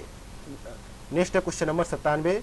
हाल ही में संयुक्त राष्ट्र द्वारा 2025 को निम्नलिखित में से किस अंतर्राष्ट्रीय वर्ष के रूप में माने जाने का निर्णय लिया गया है? तो इसका राइट आंसर है क्वांटम विज्ञान और प्रौद्योगिकी के रूप में माने जाने का निर्णय लिया गया है। सी ऑप्शन यहाँ पे राइट आंसर है। नेक्स्ट है क्वेश्चन नंबर 98। हाल ही में यूरो कप 2024 का खिताब स्पेन ने निम्नलिखित में से किस दकर जीता है? तो स्पेन ने यूरो कप 2024 के फाइनल में इंग्लैंड को 2-1 से हराकर यह खिताब अपने नाम किया है। ये चौथी बार है जब स्पेन की टीम ने यूरो कप जो है का खिताब जीता है। इससे पहले इंग्लैंड की टीम वर्ष 2020 में इटली के हाथों फाइनल में हार गई थी। तो यहाँ पे राइट आंसर है डी ऑप्शन, इंग्लैंड को हराया है। नेक्स्ट है क्वेश्चन नंबर 99। हाल ही में चर्चा में रही पुस्तक इजराइल वॉर डायरी का लेखन निम्नलिखित में से किसके द्वारा किया गया? तो इसका जो है लेखन जो है विशाल पांडे द्वारा किया गया और इसका जो है विमोचन जो है केंद्रीय सूचना एवं प्रसारण मंत्री अनुराग सिंह ठाकुर द्वारा नई दिल्ली में किया गया। नेक्स्ट है क्वेश्चन नंबर 100। सूची फर्स्ट को सूची सेकेंड से सम्मिलित कीजिए तथा नीचे दिए गए कूट का प्रयोग कर सही उत्तर का चयन करें। तो तिथियों का मिलान करना है दिवस से। तो अंतर्राष्ट्रीय साक्षरता दिवस जो है 8 सितंबर को मनाया जाता है, दूसरे से मिल जाएगा। और 10 दिसंबर को क्या मनाया जाता है? विश्व आत्महत्या निवारण दिवस मनाया जाता है। और 16 अक्टूबर को क्या मनाया जाता है? जो है विश्व खाद्य दिवस। और 24 अक्टूबर को क्या मनाया जाता है? विश्व पोलियो दिवस। इस प्रकार से यहाँ पे बी ऑप्शन करेक्ट आंसर हो जाएगा। नेक्स्ट है क्वेश्चन नंबर 101। बरेल पहाड़ी निम्नलिखित में से किन राज्यों की सीमा निर्धारित करती है? तो बरेल पहाड़ी जो है पूर्वोत्तर की पहाड़ी है और हिमालय पर्वत का भाग है और इसका विस्तार जो है मुख्यतः मेघालय, असम, नागालैंड, मणिपुर एवं मिजोरम राज्यों को देखने को मिलता है इस पहाड़ी का उल्लेख, और इनको पूर्वांचल की पहाड़ी भी कहा जाता है। इसके अलावा बरेल पहाड़ी का उल्लेख है यहाँ पे जिसका विस्तार असम, नागालैंड और मणिपुर राज्यों में है। और यह पहाड़ी नागालैंड को मणिपुर से अलग करती है और इसकी ऊपरी ढाल से गिरने वाला जल ब्रह्मपुत्र नदी में मिल जाता है। यह दक्षिणी ढाल से गिरने वाला जल बराक नदी में मिल जाता है। तो यहाँ पे राइट आंसर है डी ऑप्शन, नागालैंड और मणिपुर। नेक्स्ट है क्वेश्चन नंबर 102। धारवाड़ क्रम की चट्टानों के संदर्भ में निम्नलिखित कथनों पर विचार करें। पहला कथन है इसमें जीवाश्म अनुपस्थित होते हैं। दूसरा कथन है इसमें धात्विक खनिजों का अभाव होता है। तीसरा कथन है इसका निर्माण जो है आर्कियन क्रम की चट्टानों के अपरदन से हुआ है। तो प्रयुक्त कथनों में से कौन सा कथन सही है? तो यहाँ पे 102 का करेक्ट आंसर है जो है पहला और तीसरा। यहाँ पे दूसरा ऑप्शन यहाँ पे गलत है, तो यहाँ पे सी ऑप्शन करेक्ट आंसर हो जाएगा। दूसरा इसलिए गलत है क्योंकि यहाँ की जो है प्रमुख चट्टानें जो है में जो है धात्विक खनिजों का जो है धात्विक खनिज उपस्थित होते हैं, ना कि अभाव होता है, इसलिए दूसरा स्टेटमेंट यहाँ पे गलत है। तीसरा 103 नंबर क्वेश्चन है लैटेराइट मृदा के संदर्भ में निम्नलिखित कथनों में से कौन सा कथन सही है? तो यहाँ पे बी ऑप्शन यहाँ पे सही है कि यह उच्च तापमान एवं अत्यधिक वर्षा के क्षेत्र में विकसित होती है, बाकी जो है गलत है। नेक्स्ट है क्वेश्चन नंबर 104। भारत के निम्नलिखित में से किस राज्य में ग्रेफाइट का भंडार सर्वाधिक मात्रा में है? तो ग्रेफाइट का भंडार जो है 35% जो है अरुणाचल प्रदेश में है। तो यहाँ पे डी ऑप्शन करेक्ट आंसर है। नेक्स्ट है क्वेश्चन नंबर 105।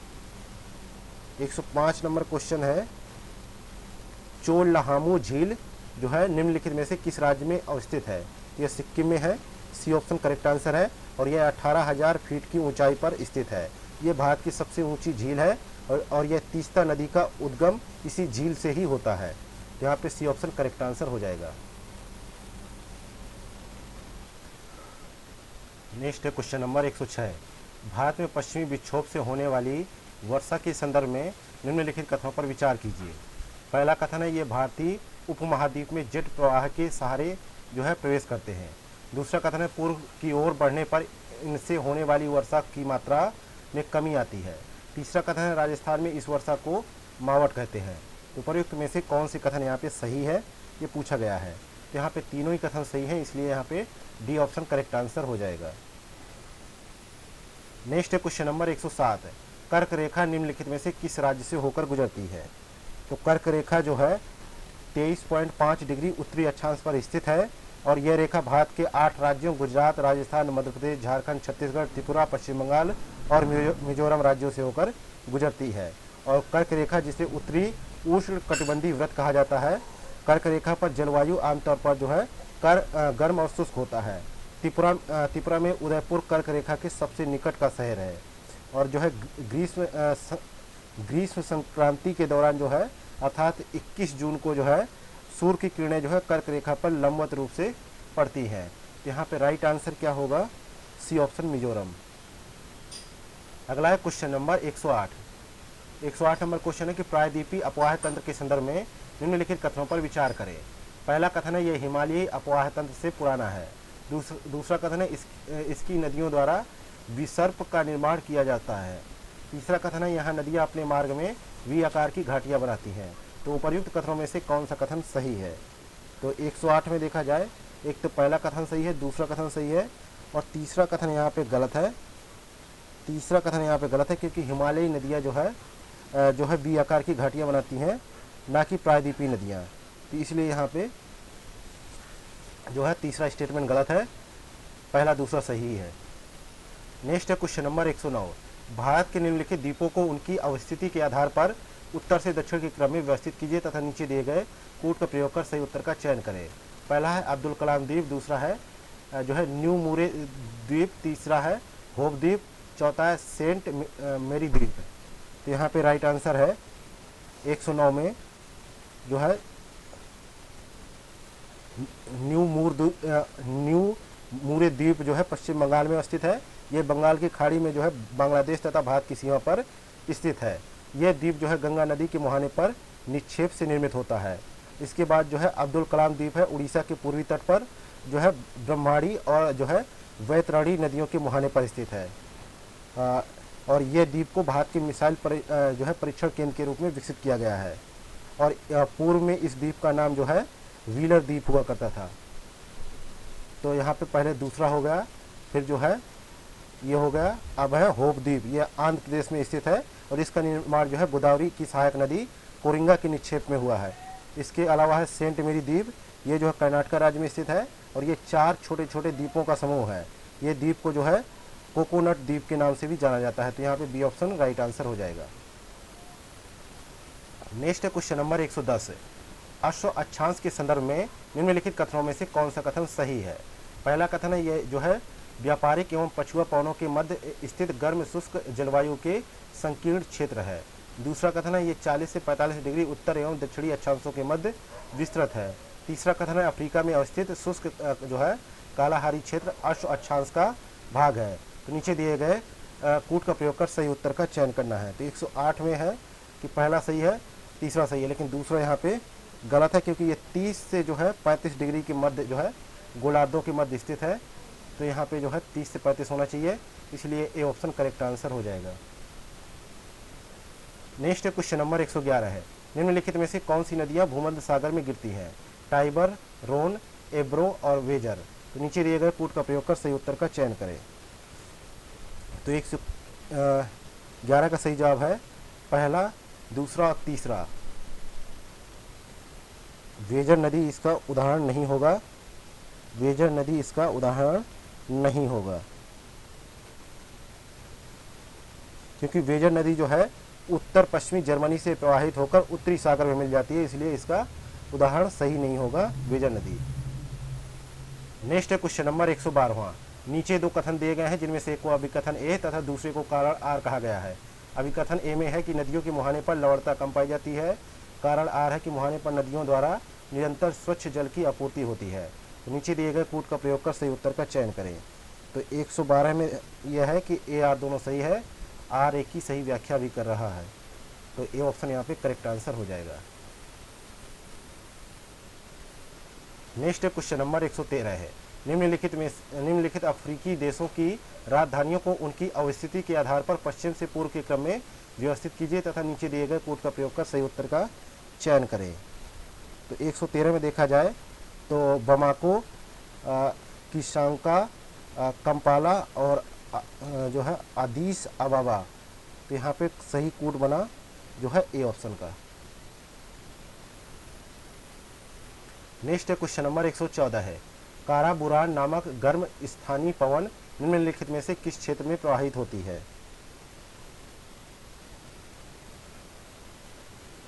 तो यह जो है मध्य एशिया में प्रवाहित होती है। A option correct, C option correct answer है। और यह जो है गर्म और शुष्क पवन है, यह पवन धूल से भरी होती है और मध्य एशिया की जो है पाओस मैदान का निर्माण इसी पवन के कारण होता है। नेक्स्ट क्वेश्चन नंबर 115 है। निम्नलिखित में से कौन सा कथन तरंगों एवं धाराओं के मध्य अंतर को स्पष्ट करता है? तो 115 का करेक्ट आंसर है तरंगों का वेग वायु के जो है प्रचालन पर निर्भर करता है, जबकि धाराएं जो है स्थायी पवनों के प्रभाव से गमन करती है। यहाँ पे सी ऑप्शन करेक्ट आंसर हो जाएगा। अगला क्वेश्चन नंबर 116 है। मिस्र निम्नलिखित में से किन देशों के साथ सीमाएं साझा करता है? तो यहाँ पे जो है 116 में पहला है लीबिया, दूसरा है दक्षिण सूडान, तीसरा है इजराइल, चौथा है सूडान, पांचवा है इराक। तो मिस्र के उत्तर में भूमध्य सागर, पूर्वोत्तर में गाजा पट्टी और इजराइल, पूर्व में लाल सागर, दक्षिण में सूडान, पश्चिम में जो है लीबिया स्थित है। तो यहाँ पे करेक्ट आंसर होगा सी ऑप्शन, पहला, तीसरा और चौथा सही है।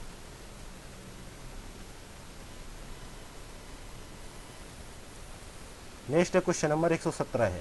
निम्नलिखित में से कौन सा अरब सागर की अपेक्षा बंगाल की खाड़ी में चक्रवातों की बारंबारता अधिक होने का प्रमुख कारण है? तो इसका प्रमुख कारण यह है कि खाड़ी में ज्वारी तरंगों की अधिक उत्पत्ति होती है।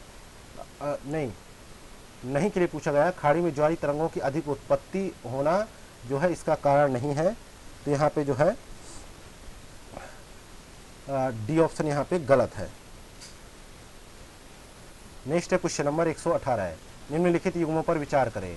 जल विद्युत परियोजना है और वो किस राज्य में स्थित है, इसका मिलान करना है।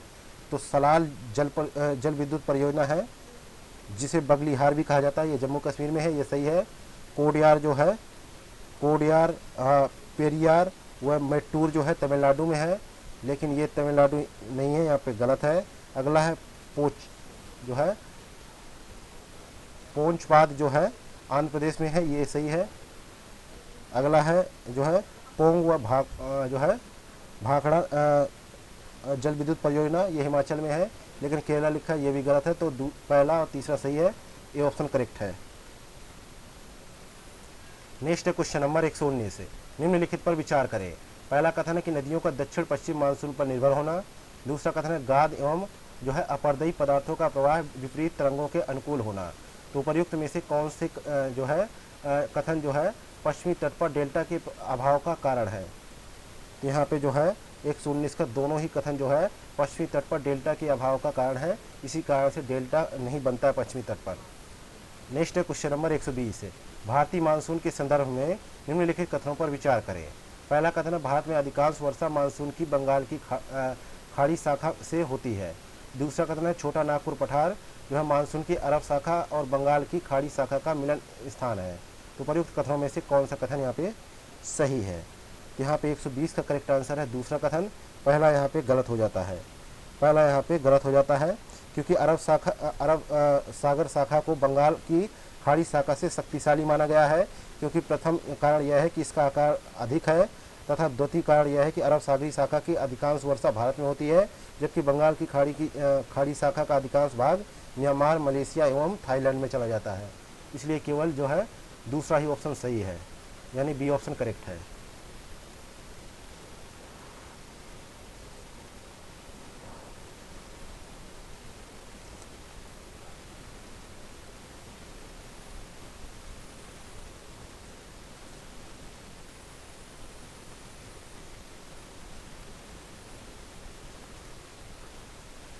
नेक्स्ट है क्वेश्चन नंबर 121 से, निम्नलिखित युग्मों में से कौन सा सही सुमेलित है।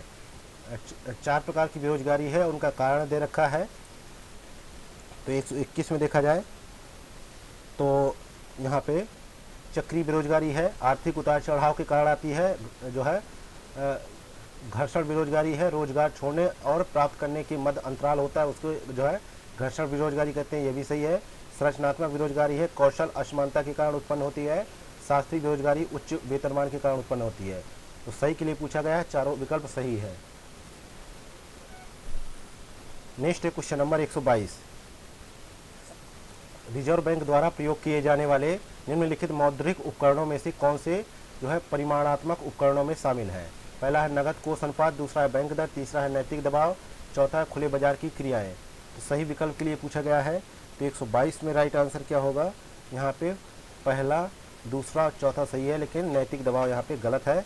तो बी ऑप्शन यहाँ पे करेक्ट आंसर हो जाएगा।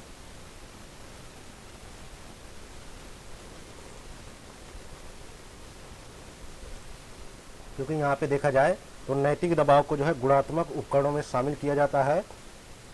इसके अंतर्गत जो है केंद्रीय बैंक द्वारा बैंकों को राजी करना शामिल है, जिसके द्वारा बैंकों को ऋण देने के लिए हतोत्साहित अथवा प्रोत्साहित किया जा सकता है।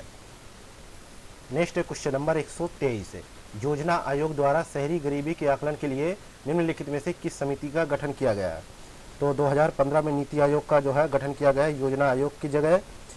और योजना आयोग ने जो है शहरी क्षेत्रों में गरीबी रेखा से नीचे रहने वाले परिवारों की पहचान के लिए एक विस्तृत पद्धति की सिफारिश करने के लिए प्रोफेसर SR हासिम की अध्यक्षता में एक विशेषज्ञ समूह का गठन किया। कब किया, 24 दिसंबर 2012 को। तो यहाँ पे करेक्ट आंसर है डी ऑप्शन।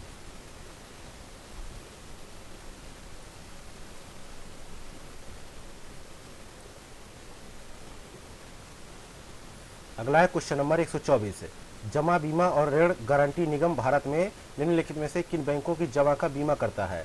पहला है भारतीय वाणिज्यिक बैंक, दूसरा है भारत में कार्यरत विदेशी बैंक, तीसरा है क्षेत्रीय ग्रामीण बैंक, चौथा है सहकारी बैंक। तो यहाँ पे देखना है सही विकल्प के लिए।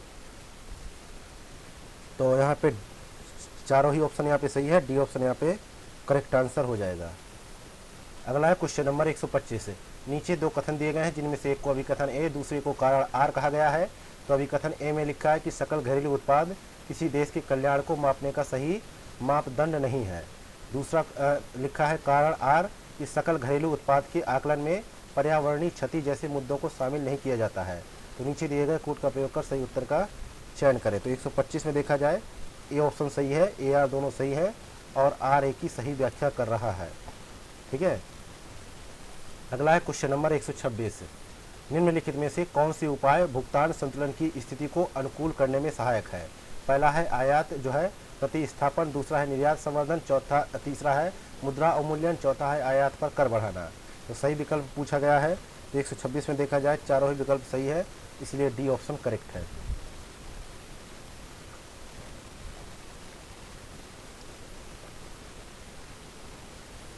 नेक्स्ट है क्वेश्चन नंबर 127। निम्नलिखित में से कौन से प्रत्यक्ष कर है? पहला है व्यय कर, दूसरा संपत्ति कर, तीसरा है उपहार कर, चौथा है पूंजी लाभ कर। नीचे दिए गए कूट का प्रयोग कर सही उत्तर का चुनाव करें। तो यहाँ पे 127 को देखा जाए तो यहाँ पे चारों ही विकल्प यहाँ पे सही है, इसलिए डी ऑप्शन यहाँ पे करेक्ट आंसर हो जाएगा। नेक्स्ट है क्वेश्चन नंबर 128। निम्नलिखित में से कौन सी स्थिति मुद्रा युद्ध को प्रदर्शित करती है? तो 128 को देखा जाए तो ये जो है घरेलू मुद्रा के मूल्य को कम करना जो है मुद्रा युद्ध को जो है प्रदर्शित करती है। तो यहाँ पे जो है बी ऑप्शन करेक्ट आंसर है। जो मुद्रा युद्ध है एक आर्थिक शब्दावली है जिसका उपयोग दो या दो से अधिक देशों के मध्य मुद्रा के मूल्यों की जो है प्रतिस्पर्धा का वर्णन करने के लिए किया जाता है। इस स्थिति में कोई देश अपनी आर्थिक चुनौतियों का सामना करने के लिए मुद्रा का अवमूल्यन कर देता है और धीमी आर्थिक समृद्धि, उच्च बेरोजगारी दर या व्यापार असंतुलन से निपटने के लिए इस विधि का प्रयोग किया जाता है, जैसे कि चीन के द्वारा इस रणनीति का प्रयोग किया जाता है। नेक्स्ट है क्वेश्चन नंबर 129। निम्नलिखित में से कौन सा संभावित सकल घरेलू उत्पाद की सही व्याख्या करता है? तो यहाँ पे करेक्ट आंसर है सी ऑप्शन। उत्पादन के सभी साधनों के अनुकूलतम उपयोग से प्राप्त सकल घरेलू उत्पाद को जो है सकल घरेलू उत्पाद कहा जा सकता है। नेक्स्ट है क्वेश्चन नंबर 130। प्रच्छन्न बेरोजगारी के संदर्भ में निम्नलिखित कथनों में से कौन सा सही है? पहला है इसमें श्रमिक की सीमांत उत्पादकता शून्य होती है। दूसरा कथन है यह बेरोजगारी भारत के कृषि क्षेत्र में पाई जाती है।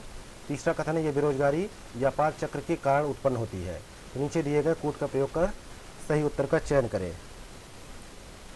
तो यहाँ पे पहला सही है, दूसरा सही है, लेकिन तीसरा यहाँ पे गलत है क्योंकि व्यापार चक्र के कारण उत्पन्न बेरोजगारी को चक्रीय बेरोजगारी कहा जाता है। तो यहाँ पे ए ऑप्शन करेक्ट आंसर हो जाएगा।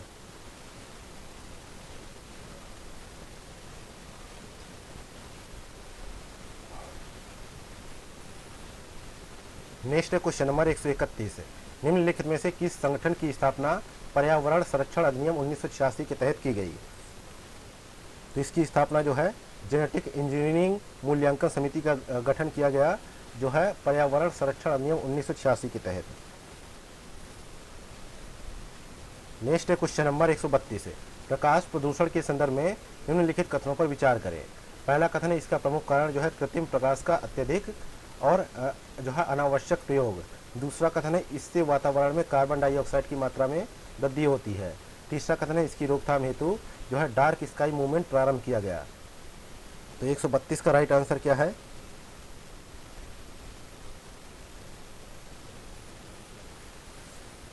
एक 132 का राइट आंसर है, तीनों ही विकल्प यहाँ पे सही है, डी ऑप्शन करेक्ट आंसर हो जाएगा। नेक्स्ट है क्वेश्चन नंबर 133। ब्लैक कार्बन के संदर्भ में निम्नलिखित कथनों पर विचार कीजिए। पहला कथन है यह जीवाश्म ईंधन के पूर्ण दहन से उत्पन्न होता है। दूसरा कथन है यह महासागरों के जल स्तर में वृद्धि का प्रमुख कारण है। तीसरा कथन है यह वातावरण में स्थायी रूप से जमा हो जाता है। तो उपर्युक्त कथनों में से कौन सा कथन यहाँ पे सही है? तो 133 में देखें हम तो ब्लैक कार्बन जिसे जो है हम कालिक के रूप में जानते हैं और सूक्ष्म वायु प्रदूषण का एक घटक है और इसका पीएम जो है 2.5 होता है।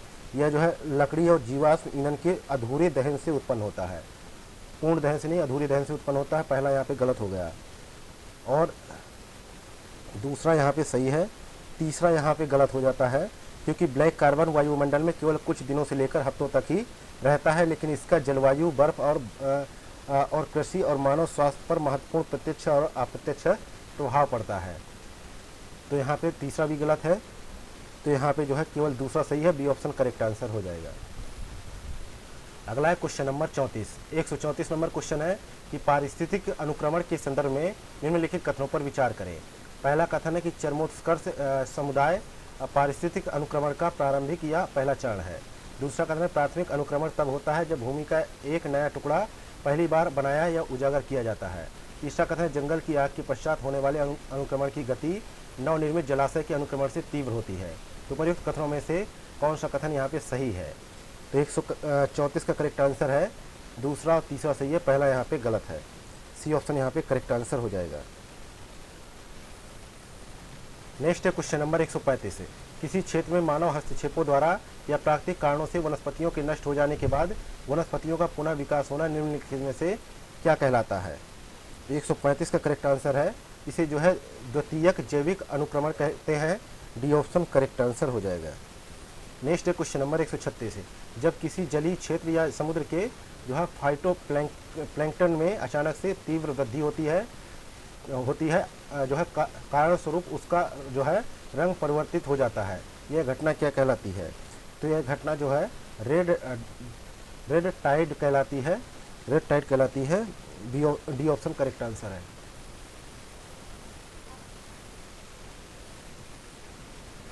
नेक्स्ट है क्वेश्चन नंबर 137 है। निम्नलिखित में से कौन से प्राकृतिक वायु प्रदूषक के कारक हैं? पहला ज्वालामुखी उद्गार, दूसरा है पौधों का वाष्पोत्सर्जन, तीसरा है साल्ट स्प्रे, चौथा है कवक के बीजाणु। तो नीचे दिए गए कूट का प्रयोग कर सही उत्तर का चयन करें। तो यहाँ पे देखा जाए चारों ही विकल्प सही है। डी ऑप्शन यहाँ पे करेक्ट आंसर है। नेक्स्ट है क्वेश्चन नंबर 138 है। निम्नलिखित पर विचार करें। पहला कथन है महाद्वीपीय हिमनद के गलन में तीव्रता आती है। दूसरा है सागरीय पारिस्थितिकी तंत्र की जैविक उत्पादकता में तीव्र कमी होती है। तीसरा कथन है महासागरीय जल की अम्लता में वृद्धि होती है। तो उपर्युक्त में से कौन सा कथन जो है वायुमंडल में कार्बन डाइऑक्साइड के सांद्रण में वृद्धि का अभाव है? तो इसका जो है सही जवाब है 138 का। तीनों विकल्प जो है इसके बारे में जो है सही है। नेक्स्ट है क्वेश्चन नंबर 139। निम्नलिखित में से कौन सा जो है सेप्रोफाइटस को उचित रूप से स्पष्ट करता है? तो 139 में देखा जाए एक विषमपोषी पौधा जो पोषण के लिए मृत कार्बनिक पदार्थों पर निर्भर होता है, ये सेप्रोफाइटस को उचित रूप से स्पष्ट करता है। नेक्स्ट है क्वेश्चन नंबर 140 है। वे पौधे जो नमक की उच्च सांद्रता वाली मृदा में उगने के लिए अनुकूलित होते हैं निम्नलिखित में से क्या कहलाते हैं?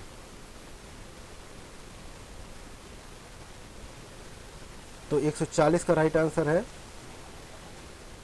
वे जो है हेलोफाइट्स कहलाते हैं। सी ऑप्शन करेक्ट आंसर है। नेक्स्ट है क्वेश्चन नंबर 141 है। हाल ही में चर्चा में रहा बाराकाह परमाणु ऊर्जा संयंत्र निम्नलिखित में से किस देश में अवस्थित है? तो 141 में देखा जाए राइट आंसर होगा ये जो है संयुक्त अरब अमीरात में स्थित है। सी ऑप्शन करेक्ट आंसर है। नेक्स्ट है क्वेश्चन नंबर 142 है। मुख्य विज्ञान सलाहकार गोलमेज सम्मेलन 2024 के संदर्भ में निम्नलिखित कथनों पर विचार करें। पहला कथन है इसका आयोजन पेरिस फ्रांस में किया गया। दूसरा कथन है इसकी परिकल्पना G20 2023 के दौरान की गई। तो उपयुक्त कथनों में से कौन सा कथन यहाँ पे सही है? तो 142 का करेक्ट आंसर है, यह दोनों कथन सही है। सी ऑप्शन यहाँ पे राइट आंसर। नेक्स्ट है क्वेश्चन नंबर 143 है। जुलाई 2024 में अंतर्राष्ट्रीय मुद्रा कोष द्वारा वित्तीय वर्ष 2024-25 के लिए भारत की GDP अनुमानित वृद्धि दर को बढ़ाकर निम्नलिखित में से कितना कर दिया गया है?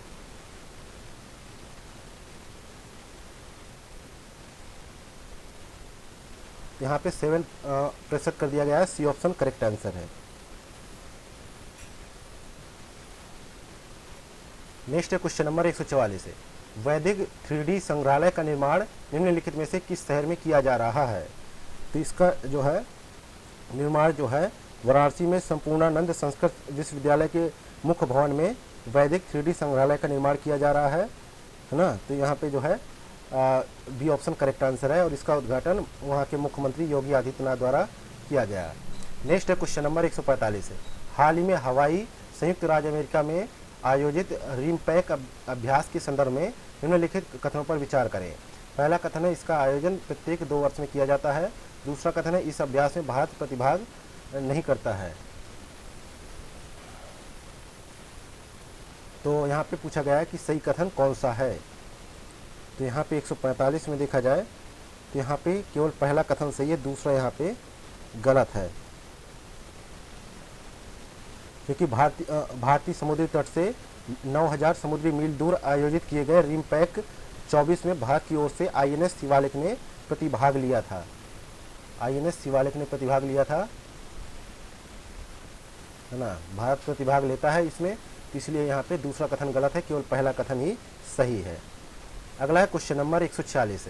हाल ही में चर्चा में रही status of world forest report निम्नलिखित में से किस संस्था द्वारा जारी की जाती है? तो 146 का सही जवाब है खाद्य एवं कृषि संगठन द्वारा जारी की जाती है। सी ऑप्शन यहाँ पे राइट आंसर है। अगला है क्वेश्चन नंबर 147। हाल ही में खबरों में रहा जो है उमलिंग ला दर्रा निम्नलिखित में से किस राज्य या संघ शासित प्रदेश में अवस्थित है? तो ये जो है लद्दाख में है और ये 19,024 फीट की ऊंचाई पर 100 किलोग्राम अधिकतम टेक ऑफ वजन का मानव रहित हवाई यान का परीक्षण किया गया है यहाँ पे, जो दुनिया का सबसे बड़ा ऊंचा जो है मोटर व्हील दर्रा है। तो यहाँ पे जो है डी ऑप्शन करेक्ट आंसर है। और बेंगलुरु की फर्म है जो है new space research and technologies ने जो है इसको जो है अभी हाल ही में यहाँ पे इस दर्रे पे जो है एक जो है मानव रहित परीक्षण किया है। तो यहाँ पे जो है सही जवाब होगा डी ऑप्शन। नेक्स्ट है क्वेश्चन नंबर 148। हाल ही में खबरों में रहे चक्रवाती तूफान डेबी ने निम्नलिखित में से किस देश को प्रभावित किया? तो डेबी ने जो है तूफान जो है ने जो है किसको अमेरिका को प्रभावित किया और यहाँ पे काफ़ी बारिश और भयंकर जो है विनाशकारी बाढ़ आई और जानलेवा तूफानी लहरें भी उठी ना।